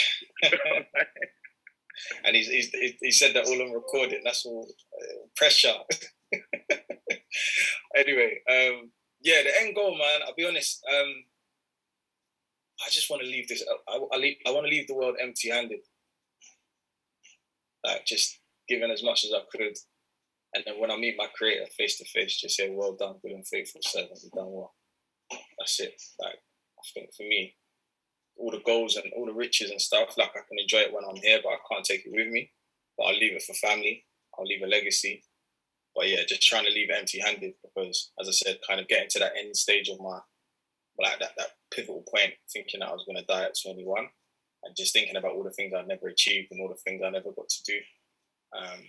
Yeah, I'm not trying to go out. I'm not trying to go out like that again. Do you know what I mean? Trying to live to the fullest and live with integrity. So yeah, and I think also in terms of connecting, I'm pretty good on Instagram, on DMs and stuff like that. I think that's usually the quickest way to get hold of me, my Insta. Yeah, and in terms of bookings and stuff, as I said, I've got management, so I'm happy to come to events and stuff. But obviously, I've got my team that handle all of that because, I just don't like kind of getting involved in all of the day-to-day admin. I wouldn't be able to do all the other things that I do. Great. We've got another question here. What was the point that you decided to change your life, and what kept you from going back and being dragged back into that position? Oh, great question. There's been some good questions today, actually. This is sometimes this is some good questions. I'm being stretched. So 16, I was in Peterborough in County Line selling drugs, and I basically heard this voice in my soul. That's the only way I can describe it. And it said, "Don't put the drugs in your plastic bag, put them down your trousers." And I remember being like, what? But I remember kind of like listening to that voice. And as soon as I did it, I went and I was kind of about to go and ride out of the park. And police came and stopped my bike and were like, someone matching your description is selling Class A drugs in this area. We're going to search you. And the first thing they did is tipped out the bag on the floor. And obviously when they searched me, they didn't find anything. They didn't do the full body search. And I remember thinking that was a lifeline. You don't get many of those. I'd already had one just before for an imitation firearm. And I was just like, is it third strike and you're gone? So I remember riding back to the trap house and just being like, you know what, I don't want to do this. And luckily for me, I had my dad that I could call. But I always say to young people, just reach out to someone that is trusted, a teacher, a friend, or whatever, and just try and get a way out. And I made a decision at that point that I didn't want to be that person. I was scared. It was the first time I'd ever really acknowledged that I was actually scared of the situation that I was in. I didn't want to go to jail and I didn't want to be here. And that's the moment. And then I think the second one for me was after I got stabbed. It was very easy for me to think about retaliating. I didn't know the boys, but it would have been easy because there was a lot of anger in my family at the time. As much as my family are Christian and like heavy churchgoers and stuff, they were very, very much on war. And I remember my dad being like, what do you want to do, son? And I was like, I don't know. And he's like, well, let me know. Do you want to ride out tomorrow? I'll come after the prayer meeting. I was like, what? I was like, what are you talking about? And from that point, I knew that this thing was serious because my dad was that angry that he was willing to kind of just come and, protect his sons because someone tried to take his firstborn. And then I looked at my family and I just said, you know what, at the end of the day, this isn't the life I want. I can't afford this war. Can't afford it. I love too many people. I'm not one of those people that want to get my little sister involved in this or someone coming in and trying to throw something at my mom or whatever, my girlfriend. And so there's too much collateral damage. And so I just had to make a decision that you can call me what you want to call me at the time, but I know where my life is at now. Do you get me? And I don't know where those boys are, but people always ask me and say, what would you say if you saw them? And probably initially be quite, standoffish, but I'd probably hug them because I'm imagining they probably went for a madness to be in that position in the first place anyway. So, we're grown now. Right. Well, Junior, I think he wants to. Yes, what's going on, bro? Yes, man. What's happening? Yeah, man. Good to hear your story, lad. I can relate to everything. And as another black brother, sometimes some of the things you're saying actually making me a bit emotional because we could easily be another statistic. You get me? I've been in similar situations, been on the road, stabbed and that. But what I wanted to ask you, was like, you see that moment of you so openly say, I've been stabbed. I, in my life, I've not been able to say that because of the shock, the graphic behind it. That point when that happened to you, would you say that that was a turning point for you? I mean, yeah, 100%. It's the moment that awoke me. Like, there's an interview somewhere that people keep kind of quoting me on, which is, I said I was glad I got stabbed. It's always getting quoted when I do interviews. And the reason I say I'm glad I got stabbed now, years later, 10 years this year, is because of the man that I am today and the things that episode unlocked in me, and the feelings, the thoughts, the journey that I went on. If I hadn't got stabbed, I'd probably be living well within my comfort zone. I probably wouldn't be doing the work I'm doing with young people, trying to reach out and change lives. I'd probably just be, you know, for no disrespect to anybody else, I'd probably be like, you know, no, in fact, let me not even say that because everyone's in their own journey. Yeah, I just feel like for me, that was a moment where it's now or never. You know, once you kind of fought back in that survival kind of moment and you've been given another chance, how can you not go hard? How can you not try and do something, you know, meaningful with this life? Do you get me? Because not everyone gets a chance to do it again. But what I'd say to you just before, I don't know where you've gone, I can't see your face anymore, but what I'd say to you is before you tell anyone else your story and to speak in that way, you've got to heal from it. And I think that healing process is something that I had to go through. Therapy and conversations and self-reflection and kind of clearing out all the skeletons in my closet and just dealing with those demons, right? Because otherwise they keep chasing you and they make it seem like it's all good and, oh yeah, it's fine, you're all right. And then something happens and it triggers you. And as soon as you get that trigger, you got to go and deal with that because it's something that's just holding on to you and just gripping your soul. And because I've kind of turned that victim situation into victory, I'm no longer a slave to that thing anymore. It doesn't have any control over me. And don't get me wrong, there's days where you might get a little bit of a twinge, but you know, overall, life is much better than it was when I kind of was hiding away from my truth. So I don't know I hope that encourages you. Yes, brother. Thank you for that, man. I appreciate no worries, bro. Yeah, therapy's good. Black people, therapy is good, man. Trust me. Very, very good. We've got some more questions in the chat. Mm-hmm. Do you think all the successful people in this webinar, Charles, yourself, etc., are successful because of your mindset? In other words, do you think your mindset trumps racism, trumps kind of all the obstacles you have in, you know, to go through in life? That's a good question. I mean, I definitely say it helps. I don't know if it trumps it to the point where it's no longer, you know, it no longer exists or it no longer is a barrier. But I mean, you know, the things that you have to overcome on a day-to-day basis, just trying to be the best version of yourself will give you an element of resilience that just like, I'm not worrying about bad mind energy. You know, I've got bad mind energy inside of me that doesn't want me to succeed from me. Do you get what I'm saying? Before I have to deal with anybody else, before I leave my door, I've got my own mental health issues that we all have to deal with, our own doubts and all these things. So I think, yeah, that mindset, that resilience that you build from being an entrepreneur, from growing up on the roads, from seeing certain things from young, definitely give you a slight edge that allows you to kind of go through this world with intention and purpose. And yeah, man, that's all I can say. I can't speak for Charles. I can't speak for anybody else. But I know that if I didn't have the mindset I had today, I would definitely get caught in my feelings a lot more and worry about things that I probably couldn't control, rather than just focusing on my lane and just trying to run the best race that I can run, basically. Do you have any thoughts on how Black self-esteem and love for Black people can be nurtured? Yeah, it has to start in the house.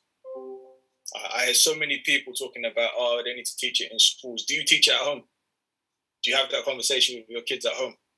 Because the schools, we live in a country that isn't set up to embrace our history. And yes, we may get to a place where they change that and talk about Black history in school, but we're a minority in this country. That's the stats, right? And you know, I'm not saying we shouldn't change the way that we're represented in the country, but it starts from home. You know, every other culture does it, and I think that there comes a time where you just have to stop pointing the finger and say, "Are we doing what we need to do?" before we start telling everyone else that they've got to do other stuff for us. So yeah, I think that's where it starts from. That those affirmations to your younger cousins, your younger sisters, your family, you know, uplifting them, buying them the books, taking them to Manhood Academy, taking them to Saturday schools, you know, going on walks with them, being present, not being on the phone all the time. All of those things, those little things that make such a big difference before you start talking about let's change an institution that was set up that way in the first place, you know. So that's my opinion. And I'm going to do everything I can do in my household. And then when I go outside, I'm going to give it my best shot to try and change it for those coming after me. So. You know, I'll jump in on the back of that question as well. So it was a point about mindset. Now, for me, and I can see it differs from you slightly, Amani, but for me, mindset is everything. Like, the reason why I don't fail at shit is because I don't believe I can. My mindset has always been of such that regardless of whatever's happening, we're going to win. Whatever the fight is, we're going to win. So be it a physical fight, we're going to win. Be it a mental fight, we're going to win.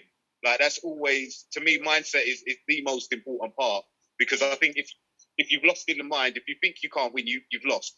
Like, these are, and the truth of the matter is, it's our mind that determines the outcome of most situations. And yeah, there might be elements that add to it and change it ever so slightly. But the truth of the matter is, if we've got, most of the battles are won and lost in our minds, and we've got to win it there before we even get to the outside world. And there's a lot of naysayers. I mean, especially even when we've been campaigning, one of the things I've seen a lot of is people saying that basically there's no point in voting because it can't change anything. And I've had literally stand-up conversations with people where I'm just saying to them, the problem is that you don't know what the problem is. The problem is there are these issues going on, and if you don't believe you can change it, you won't. But the reality is there's other people that have come before you that have changed shit. So you need to step and stop talking about what you can't do and work out what you can do, because it's only that kind of attitude that ultimately leads to success in anything. If people can build rockets and fly to the moon, then there's nothing stopping us from doing the same. But we've just got to work out what the formula is that we need in order to get there. So to me, mindset is everything. And don't get me wrong, my mind is strong and your body can't necessarily always keep up. And you've got to be conscious of that. And I think the key to a lot of this is balance as well. It's getting the balance right. But at the end of the day, to me, mindset is of paramount importance. You have to see it, visualize it, and then make it happen. As an entrepreneur, we dream shit up and we make it happen. That's what we do. So that's all for me. That's the major part. So yeah, okay, and that's it. I'm done. And that's why when I answered my question, I said I can't speak for Charles, because I knew if he was listening, he was going to jump on and give you another perspective. And that's the beauty of collaboration. Everyone's going to have a different perspective, but we're all on a similar journey trying to win. Do you get me? So, yeah, man. Exactly, brother. Excellent. Love it. Thank you. I just wanted to, I saw a sister raise it in the chat, and so I'm actually going to bring it to the meeting. The concept of African spirituality and reconnecting back with our own ancestors. There's a lot of religion in the world, but whether it's spiritual or not is another matter. And certainly for us as African people, some of the religions that we buy into, in my opinion, and I'm not chastising anyone, have been forced upon us during enslavement, colonialism, and imperialism. And I've got 3 books here in front of me. There's the Metu Neter, which is an ancient African spiritual religion. Then there's the Sacred Texts of the Hasiya by Dr. Maulana Karenga, the creator of Kwanzaa, which looks at African spirituality and the principles of Mahat. And then you have the Tree of Life meditation system, and a whole host. I mean, there's masses of the books out there. Dr. Ben Yochanan linked us to the African origins of the major world religion. And people like, that's a great book. Sure you know these books. That's a great book. Yeah, really good. And book. I just wonder, how much we look. I'm not saying we must look back to stay back. Walter Rodney says that we learn so we can act and do better. So I just wanted to put that on the table, because I certainly totally am committed to linking with my ancestors, because I actually feel they're guiding me all the time. And going back and fetching it, Sankofa, which is our legacy and our history. And we know that so much of our history has been so distorted. We know absolutely nothing of it. So I just wanted to put that on the table. And Auntie, you know what? I think that's a very important point. And to be honest, it's a journey that I find myself on a day-to-day basis. My anchoring is my Christian faith, because of, as you said, it was what I kind of grew up in, and I've built a relationship with Christ that has allowed me to kind of see things from a perspective that is my own and put it in my own tongue. But I've really battled over the years with the representation of Jesus, with the representation of you know, just the whole religion or the whole faith kind of concept. And yeah, I'm always having conversations and debates with my brothers and sisters in safe spaces, because again, you can't really have these conversations with everybody. Some people are very, very fixed in their way of thinking. And so I find safe spaces where I can have those conversations, and those that know me in the community will know that I will constantly go to events, and you'll catch me in little Zoom meetings here, you know, run by Robin Walker or whoever, do you know what I mean? Just trying to learn, you know, trying to learn, trying to ask questions, because I know nothing, right? I think I know stuff, and then I discover something else. And yeah, I'm constantly just out here trying to learn, so that, you know, at least I can stand firm in what I believe, because the worst thing you can do in this world is just believe something by default and never challenge that. And that's how I've got to this stage now. So, you know, I've constantly challenged it, and I will constantly challenge it, because I think that's how God made me. You know, my creator made me to challenge, and that's how I'll get closer to whatever that pure essence is that, you know, I'm you know, I was here to do. So yeah, I'm going to keep challenging and answering questions. So thank you for bringing that to the table. Thank you very much for answering so honestly. No problem. I need some of those books, though. Please, then put them in the chat, please. Yep. One thing I'm getting from you, Amani, and quite a few people, is it's a scripture from Matthew chapter 5, verses 3. What's it called again? Basically, if you go to God with your hands empty, He will fill you. All right, and the poor in spirit will enter the kingdom of heaven. And it's all about character, like I said. Who you are, what you are. Scream so loudly at me, I can't hear what you're saying. And it's brilliant. And I'm just saying thank you for that. No, I appreciate it, man. That's super. That's really encouraging. You know, yeah. It's difficult to be anyone else, because, or to try and come with like some false facade or whatever. Because as I said, I know that when I was younger, that's how I survived, right? Wearing different masks, and so I'm here, warts and all. Do you get me? And sometimes that's at my detriment, but generally I just try and be pure-hearted, and, you know, try and stay away from bad energy. You know.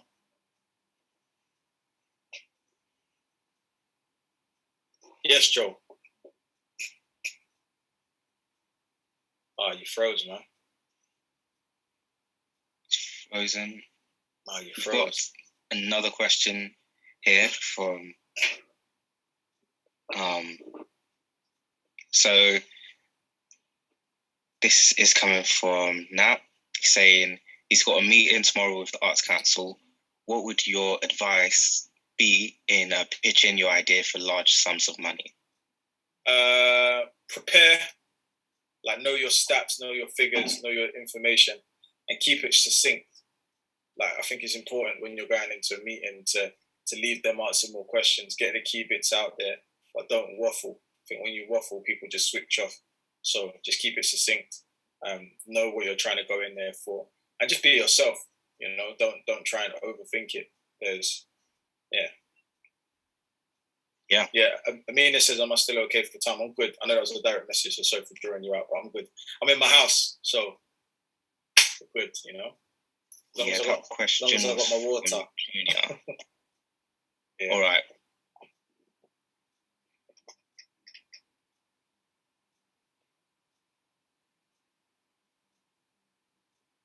I've got another question from YV Gray.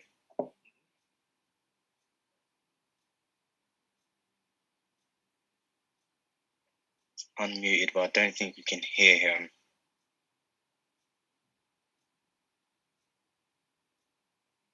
I can see two questions in the chat. It says, "Amani, have you read any versions of the Bible?" Yeah, I've read a few. I've read, I wouldn't say I've read them back to back, but I've read New Living Translation, King James. Trying to think what else. Yeah, New Living, King James. Trying to think what I've got. Message. Loads of different ones. But for me, the different translations, you know, There's a book that I've got in my library somewhere that talks about how the Bible has been changed over the years and bits that, adapted and everything. So my essence is I take it as a great reference point as the Word of God, but the Word of God sits in my heart. So, it adapts and it grows with me. It says, do you think the Bible puts down people of colour? I think the Bible was written about black people by black people. So, depends how you look at it. One question here. If it's in the wrong hands, it puts down people of colour. But if you know your history, you know that it uplifts people of colour and you know that you are the true people of Israel. But that's another conversation for another day. Definitely. We've got a question here asking, what age groups do you tend to look at in terms of mentoring, and also what areas? They're asking from someone based in West London. Okay. To be honest, I try not to mentor on a kind of ongoing basis, to be honest, because I think mentoring is a commitment to the young person that should be over the space of 6 months to a year or whatever the case may be, or even longer. So if I mentor someone, it's an organic relationship where they've hit me up and, I've got a relationship, I've seen something in them, and I've just constantly said to them, look, just hit me up, just message me. I'm here if you need something. I'm more of a coach than a mentor, because I'm well aware that mentoring is a responsibility it's a responsibility that you can't take for granted. That person trusts you. That person is relying on you a lot of the time. They're looking to you for guidance. And I'm still on my journey. I'm not in a position where I offer it as a service. So I wouldn't ever say that I look at kind of a particular age group, but I think the most important factor of it is whether I can commit to that person. And to be honest, my default answer is usually I won't mentor, but I will coach, because then if mentoring happens organically and, for a period of time, short period, there's like a back-to-back and, while that person's trying to reach a particular goal, that's fine. But anything other than that, I think is difficult to kind of, always promise and never make it happen kind of thing.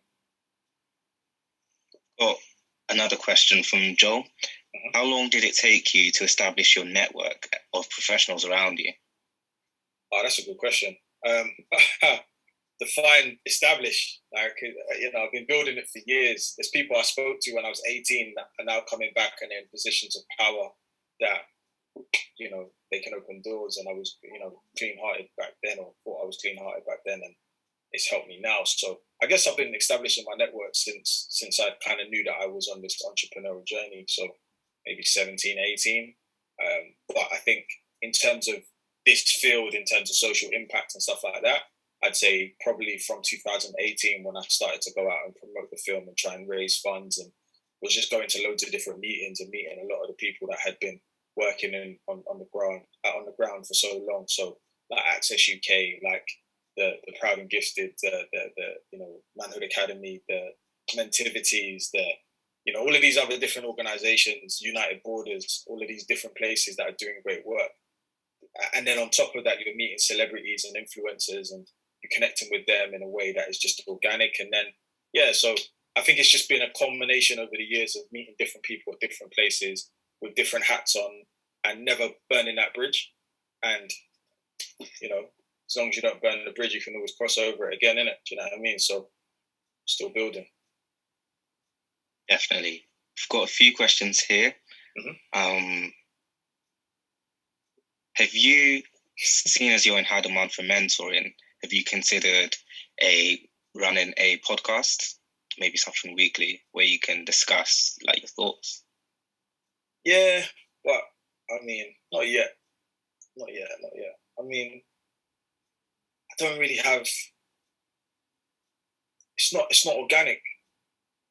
Do you know what I mean? It's not organic. I don't need to do that every day. I think there's more value in just coming and doing stuff like this and just being present for a few hours with people that want to listen. And when I've got something to say, I say it. But other than that, why talk?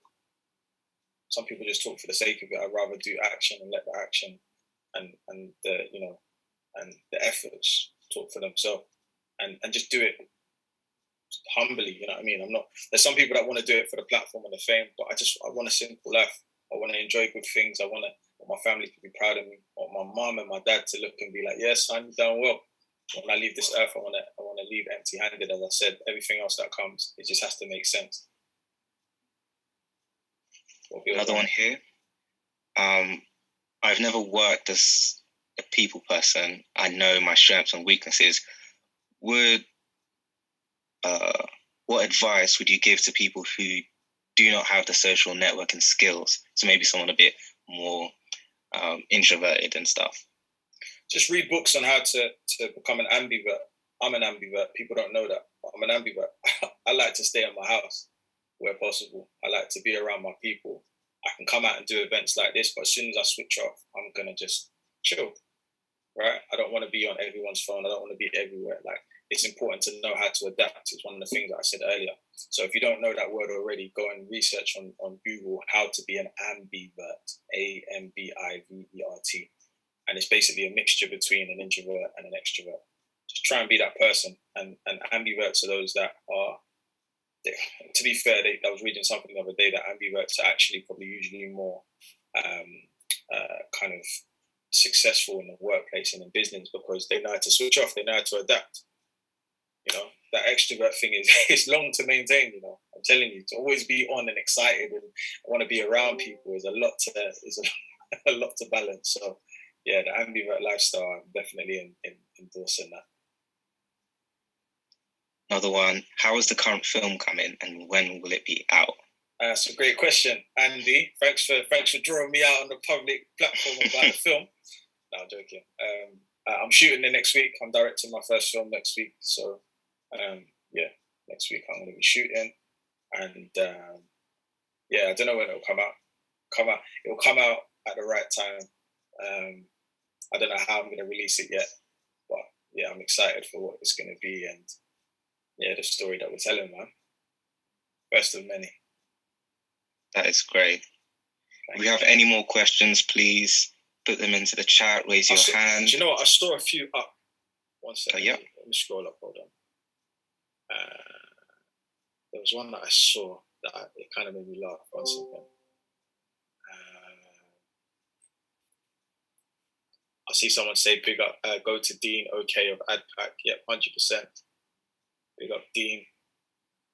All of the messages, all of the emails and numbers and stuff, I'm not going to lie, I'm not going to be able to take them now. So if possible, please hit up the team and yeah, just try and get that linked up because I don't want to kind of miss out if there's an opportunity to come and speak with young people. Andy says he still owes me a burrito. Thank you, bro. I appreciate it. What kept you on the right path? Someone asked me. I think just setting that end destination, setting that goal in the future, my faith and family, and yeah, just constantly striving for different things, I think has always kind of kept me moving in a particular direction. Where's that question? Someone says, what was it like? Where is it? What was it like meeting AJ and MJ? Who's wait, Lyndon? Let's see if Lyndon's still here. Which MJ are you talking about? Let's see if we'll jump on. Where's he gone?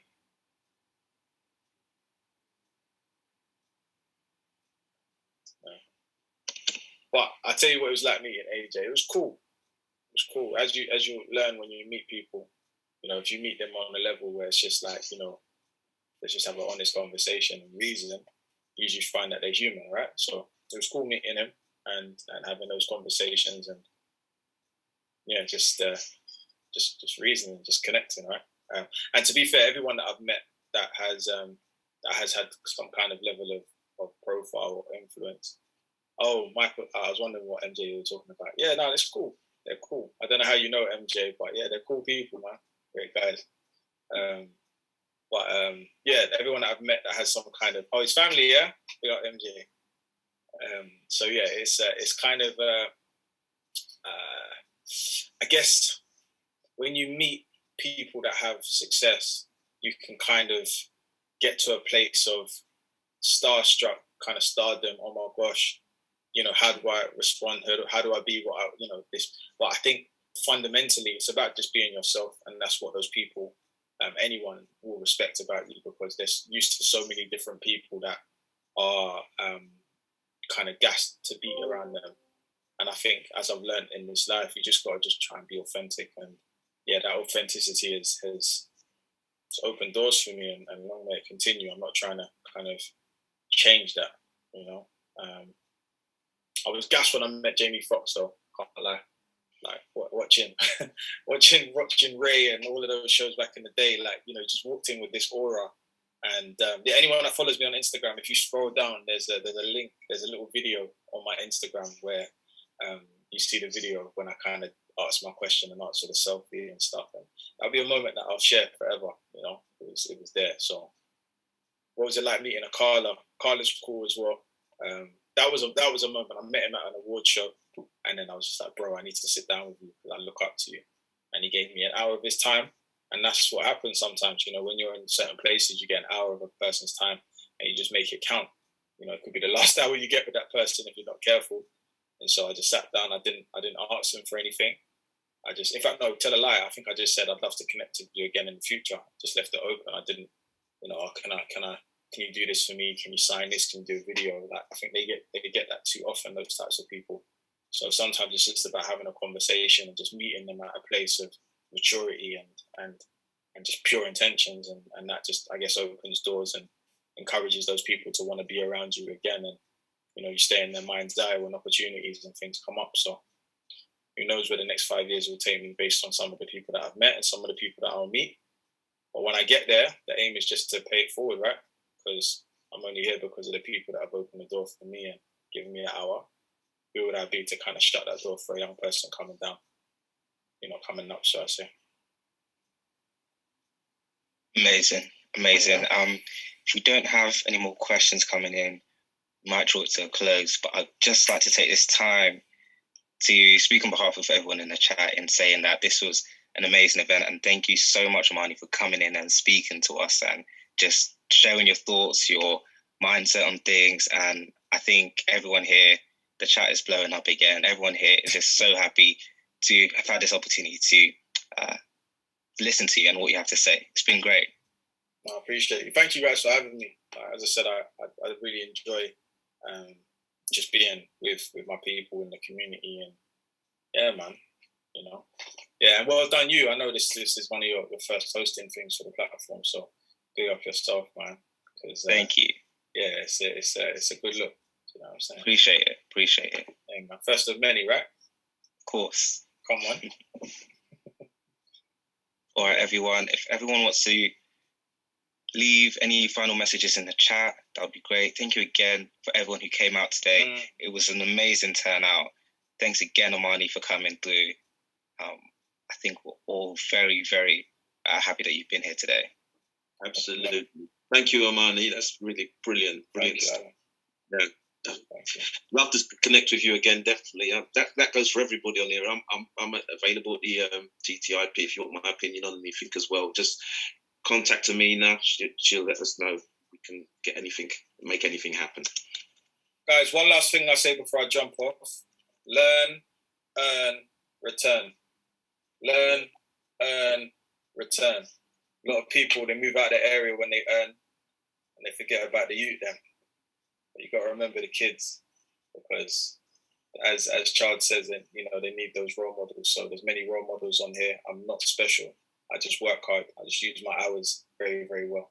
And so, yeah, please just go back and help the youngers and make it a little bit easy based on the wisdom that you've learned. Yeah, man. God bless, guys. See y'all later. Great words. Take care. Bye. Thank you, Amani. Thanks. Thanks, Amina. Everybody. Thanks. Good Thanks, night, man. guys. Good See you night, later. everyone. Good luck with your presentation tomorrow, man. Thank you, brother. You Appreciate got this, it, bro. man. Respect, You got this. respect, man. Yeah. All the best. Blessing.